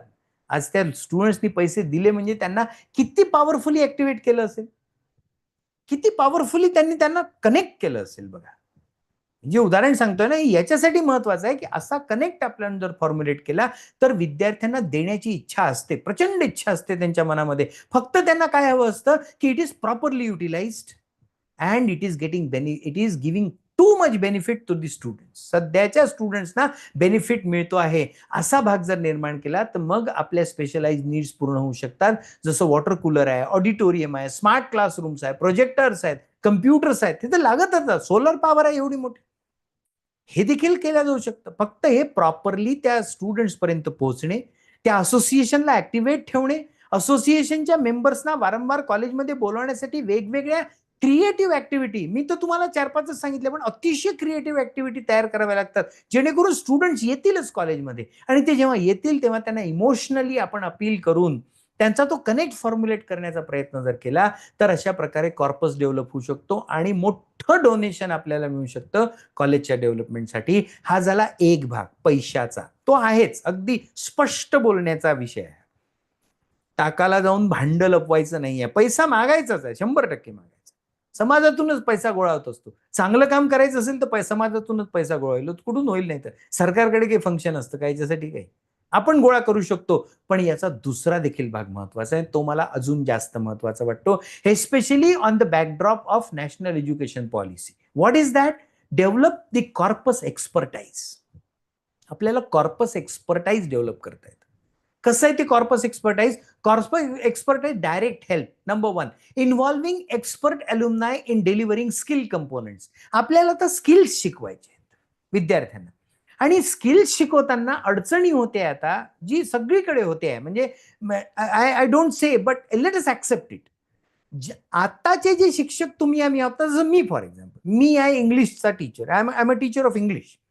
आता इंग्लिश लँग्वेज संबंधी असणारे जे स्किल्स आहेत ना, ते स्किल्स मी शिकलोच नाही, माझ्या अभ्यासक्रमात ते नव्हतेच. पण आज मला कंटेंट रायटिंग हा विषय स्किल म्हणून इंग्लिशच्या संदर्भात शिकवायचा आहे, जो शिकवण्याची मला सवय नाही. दुसरं असं आहे की आता या वयात काय अभ्यास करायला लावता, नाही का? आता काय अभ्यास करायला लावता मोरील सर तुम्ही? आता तुमचंही वय आता 53 झालं, कुठे अभ्यास करायला लावता? असाही होतो भाग. आपल्याला आपल्या कॉलेजचे अल्युमनाय डायरेक्ट स्किल कंपोनेंट शिकवण्यासाठी इन्व्हॉल्व करता येतात. आणि आपल्या जो सोपी आणि सुंदर पद्धत सध्या अशी आहे की आपण ऑनलाईन मोड देखील फार पॉवरफुली वापरू शकतो. पण आपल्या हॅलो आपल्या कॉलेजचे जे स्टुडंट्स आहेत, जे फील्डवर काम करतात, जे प्रत्यक्ष, जसं मी आता लँग्वेजच्या बाबतीत बोलतोय, सायन्सच्या बाबतीत देखील देऊ शकेल की असे काही स्किल्स जे सायन्स सब्जेक्टशी रिलेटेड आहेत आणि जे लोक फील्डवर काम करतात त्यांना आपण डायरेक्ट इन्व्हॉल्वमेंट त्याच्यामध्ये घेऊ शकतो. हा एक भाग आहे involvement. Direct use of expertise in elective subjects. Elective सब्जेक्ट्समध्ये देखील त्यांची आपण चांगल्या प्रकारे मदत घेऊ शकतो. Organising workshops, seminars and getting experts. आपल्या कॉलेजमध्ये जर सेमिनार्स आणि वर्कशॉप ऑर्गनाईज करायचे असेल तर त्याच्यासाठी एक्सपर्ट आपण आपल्या अल्युमनायला बोलू शकतो, जे मोठ्या मोठ्या पदावर काम करतात, मोठ्या मोठ्या कंपनीमध्ये काम करतात. ते पैसे नाही घेणार आपल्याकडून, मी तुम्हाला सांगतो, रेम्युनरेशन नाही घेत. I can give an example. In Biyani college, science college, मी जिथे प्रेसिडेंट म्हणून काम करतो, आम्ही जो ऑर्गनाईज करतो ना एक वर्कशॉप, त्याच्यासाठी अल्युमनाय येतात, तर ते पैसे तर घेत नाही, ते पैसे देऊन जातात कॉलेजला. ते रेम्युनरेशन नाही घेत, ते कारचं भाडं नाही घेत, ते पेट्रोल काही नाही. इतकं सेल्फलेस लव्ह असतं. फक्त ते आपल्याला युटिलाइज करता आलं पाहिजे. Formulating collaboration with various bigger institution महत्वाचा भाग आहे. तुम्हाला मला कोलॅबरेशन करायचं आहे आता. मग ते कोलॅबरेशन करताना फॉर एक्झाम्पल शिवाजी सायन्स कॉलेजचा एखादा विद्यार्थी जर एखाद्या टॉप क्लास इन्स्टिट्यूटमध्ये, एखाद्या टॉप क्लास इंडस्ट्रीमध्ये जर व्हाईस प्रेसिडेंटच्या पोस्टवर असेल किंवा HR मॅनेजर असेल त्या पोस्टवर असेल, तर शिवाजी सायन्स कॉलेज कोलॅबरेशन करायला आलं म्हणल्यानंतर त्याचा इंटरेस्ट किती वाढेल, तो आपल्याला मदत करू शकतो. हे कोलॅबरेशन फॉर्म्युलेट करण्यासाठी देखील आपल्याला अल्युमनायची डायरेक्ट हेल्प होऊ शकते. याला डायरेक्ट हेल्प म्हणतात. अजून एक भाग आपण करू शकतो, formal training for jobs and entrepreneurship. हे फार महत्वाचं आहे मित्रांनो. एंटरप्रेन्योरशिप डेव्हलपमेंट हा कन्सेप्टच तुमच्या माझ्या स्ट्रक्चरमध्ये नव्हता आजपर्यंत. केमिस्ट्री शिकवणारे तुम्ही, फिजिक्स शिकवणारे तुम्ही, आपण एंटरप्रेन्योरशिप डेव्हलपमेंट कुठे शिकवतो? कुठे शिकवतो आपण? बिझनेसचे मॉडेल्स. सांगा ना मला. MBA मध्ये शिकवले जातात. पण फिजिक्स, आय एम सॉरी,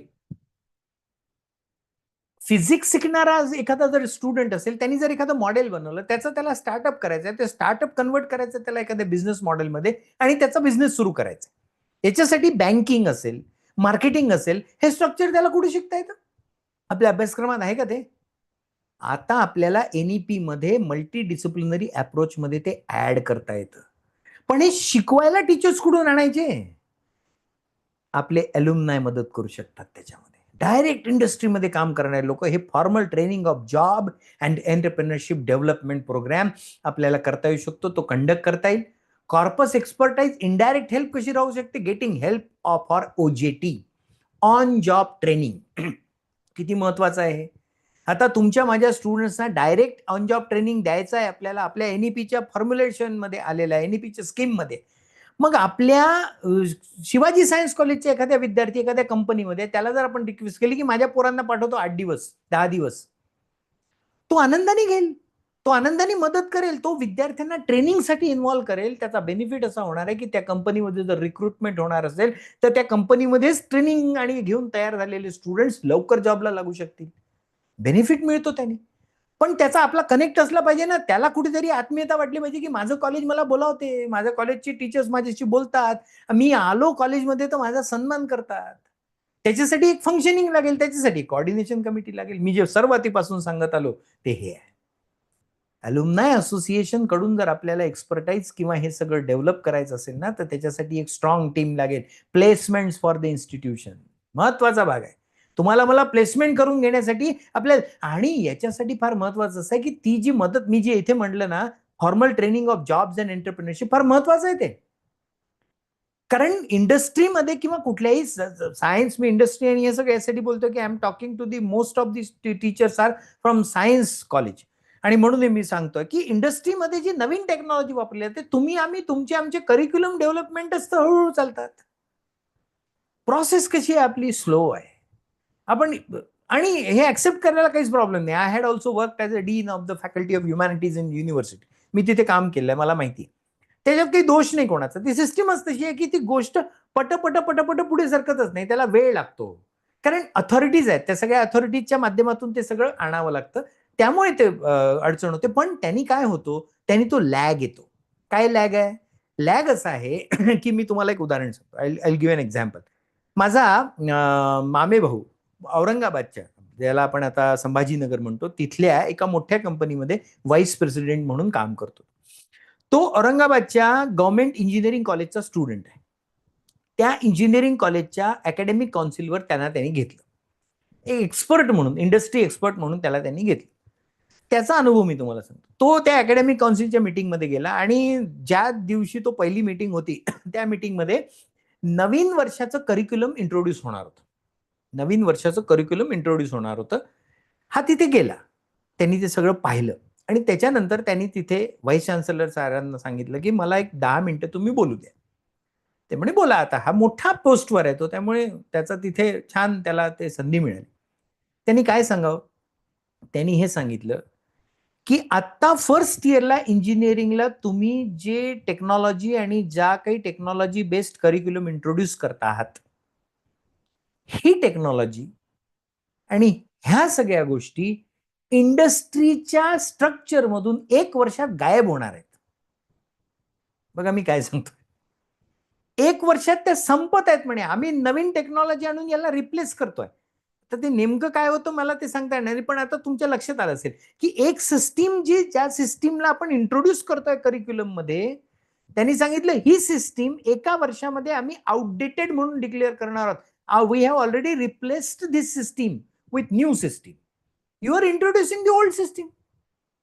मग आता पहिल्या वर्षी जी सिस्टीम इंट्रोड्यूस करून तुम्ही त्याच्या आधारावर 4 वर्षांनी जेव्हा हा पोरगा BE किंवा इंजिनियर होऊन बाहेर पडेल, तो बाहेर पडल्यानंतर प्रत्यक्ष कंपनीत गेल्यानंतर त्याला वापरायचं काहीतरी वेगळंच आहे. ती सिस्टीम तुम्ही माहीतच नाही तुम्हाला. मी काय सांगतोय लक्षात घ्या. मी हे सांगतोय याला अपडेशन असं म्हणतात. अपडेट. किती फ्रिक्वेंटली अपडेट करतो आपण आपले करिक्युलम? किती वेळ लागतो आपल्याला? बरोबर.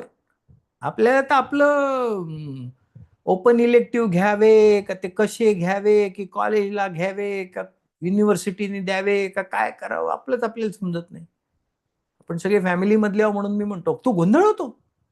Updation of knowledge, updation of curriculum is the most important factor in which our alumni may help us a lot. कारण ते फील्डवर काम करतात, प्लेसमेंटसाठी ते कामात येतात, रेकमेंडेशन्स ते करू शकतात आपल्या कॉलेजचे. पण त्याच्यासाठी हे असे लोक आले पाहिजे, कनेक्ट झाले पाहिजे, आपल्या जवळ आले पाहिजे, आपल्या सोबत राहिले पाहिजे. Then only it is possible for us to maintain the kind of structure. EDPs will be helpful. Entrepreneurship Development Program. मला हे सांगताना आनंद होतो.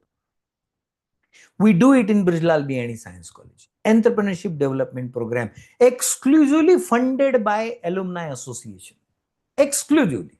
दरवर्षी 2 दिवस विद्यार्थ्यांना, सध्याच्या विद्यार्थ्यांना अलुमनाय असोसिएशनच्या पैशातून एंटरप्रेन्योरशिप डेव्हलपमेंट प्रोग्राम दिला जातो, ज्याच्यामध्ये 2 दिवस पूर्ण त्यांना बिझनेसचे प्लॅन शिकवले जातात, मार्केटिंगचे प्लॅन शिकवले जातात. मार्केटिंग कसं करायचं, स्टार्टअप कसं करायचं, लोन कसं घ्यायचं, लोन मध्ये काय सबसिडी मिळते, कुठली हेल्प मिळू शकते, गव्हर्नमेंटच्या कुठल्या स्कीम आहेत, हे सगळं सेकंड इयर थर्ड इयरच्या स्टुडंट्सना शिकवलं जातं, जेणेकरून त्यामधले जे विद्यार्थी हे पुढे बिझनेसमन किंवा एंटरप्रेन्योरशिप बनवू इच्छितात त्यांना ते सगळं नॉलेज कॉलेजमध्ये अवेलेबल होतं आणि हे अलुमनाय असोसिएशन देतं. That is the power. त्यातले अर्धे एक्सपर्ट हे अलुमनाय असतात, कॉलेजमधून शिकून गेलेले असतात आणि ते अतिशय चांगलं नॉलेज, अतिशय चांगल्या पद्धतीची मदत देतात. मदत इतकी देतात, मी तुम्हाला सांगतो बंधू भगिनींनो, माझा अनुभव आहे. मी मागच्याही टर्ममध्ये म्हणजे आपले व्ही.जी. ठाकरे सर जे तुमचे आहेत सेक्रेटरी साहेब, ते अध्यक्ष होते, मी सचिव होतो, आता मी अध्यक्ष आहे.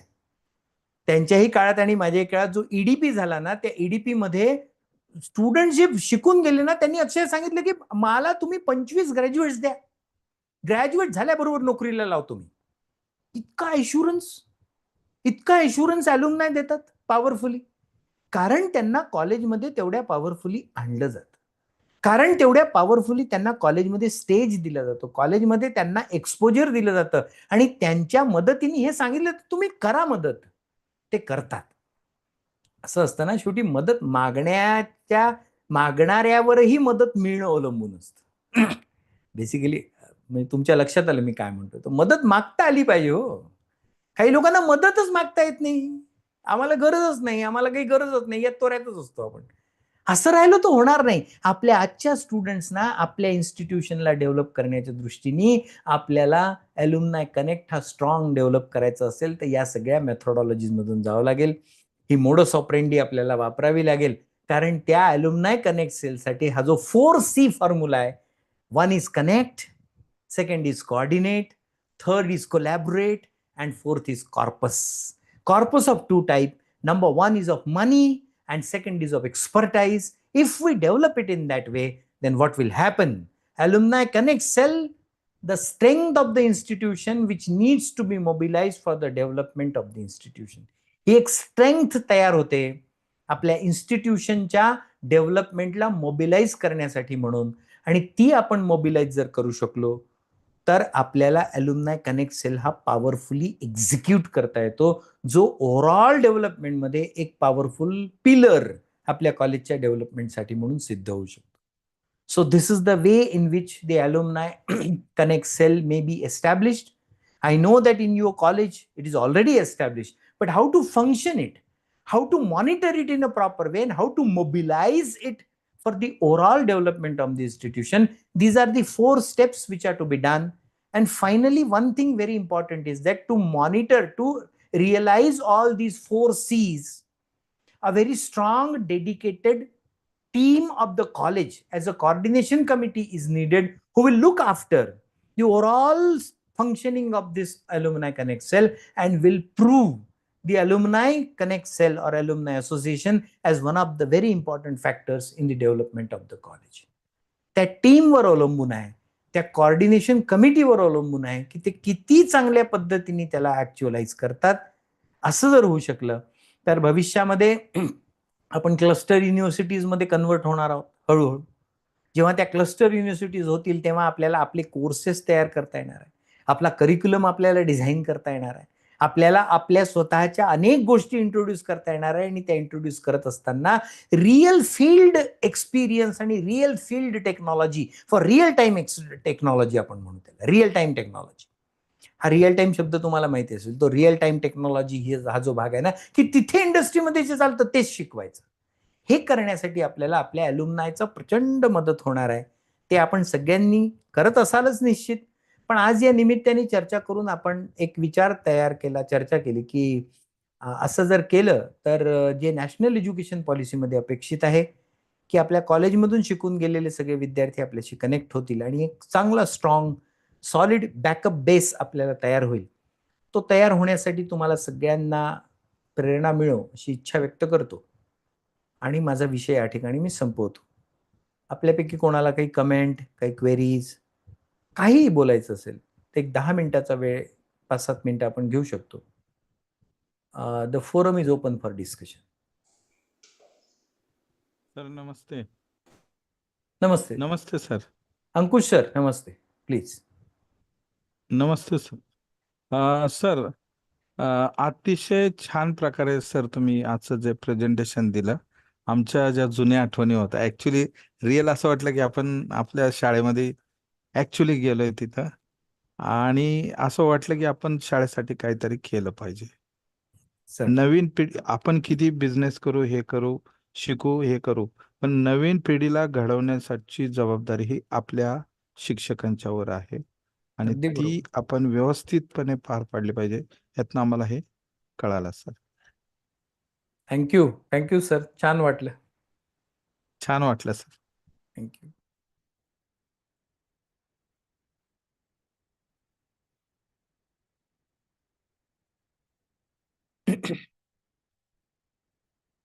Anybody else who wish to?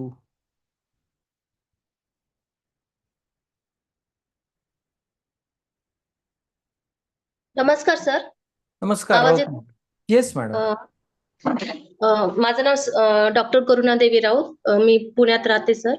Okay. जो तुम्ही ॲल्युमिनीची भूमिका जी सांगितली, त्यांची कमिटीची जी भूमिका सांगितली, ती खरंच खूप सुंदर पद्धतीने तुम्ही प्रेझेंट केली की ॲल्युमिनीनी काय केलं पाहिजे. तुम्ही म्हणालात ते पण बरोबर आहे की कोणाला मदत मागायची म्हटलं की कळत नाही की कशी मागावी आणि ते पण आपल्या माजी विद्यार्थ्याकडून. तर तुम्ही आज जे काही मार्गदर्शन केलं त्यातून एक म्हणजे एक मार्ग भेटला. कारण की ॲल्युमिनीचं काम माझ्याकडे आहे. नायक आमचं कॉलेजचं होणार आहे आणि त्या दृष्टीने म्हणजे तुमचं हे व्याख्यान खूप म्हणजे खूप असं अत्यंत महत्त्वपूर्ण असं ठरलं. Thank you very much sir. Thank you. Thank you madam.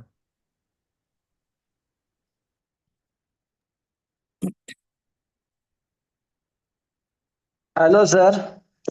हा मुकेश जी. एक प्रश्न होता. X official president of alumni कमिटीचं कोणी प्रिन्सिपलच्या व्यतिरिक्त एक्झाम कंट्रोलर किंवा प्लेसमेंट ऑफिसर असं ठेवता येईल का?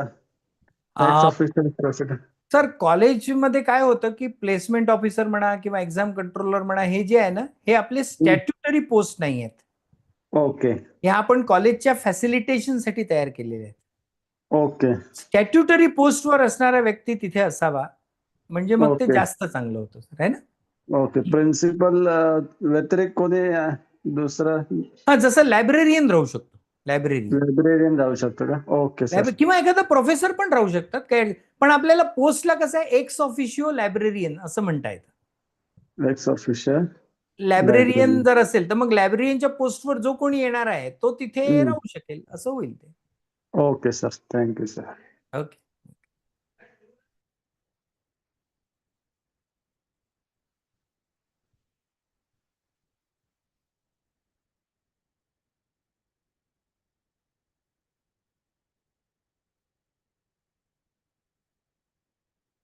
Okay. Ankit, Yes, sir. Yes, sir. we can conclude. I think Yes, sir. Yeah. there is no question. On behalf of Malvi Mission Teacher Training Center, Sant Gadge Baba, Amravati University and Shri Shivaji Science College, Amravati, I extend my heartfelt gratitude and sincere thanks towards Professor Moril sir for such a wonderful and informative session inside a session. Sir, you have really provided the insights of Alumina Cell Connect and ultimately the institutional development. That is a very integral part of our ultimate the financial resource generation, and to make the stabilize ultimate our institution. So we are really thankful to you, sir, and I am also thankful to all the participants for their patience listening and active participation during the section. And with the kind consent of Professor Mohri, sir, I would like to declare that this session will be over here. Thank you, sir. Thank you so much, and thank you everyone. We will stop.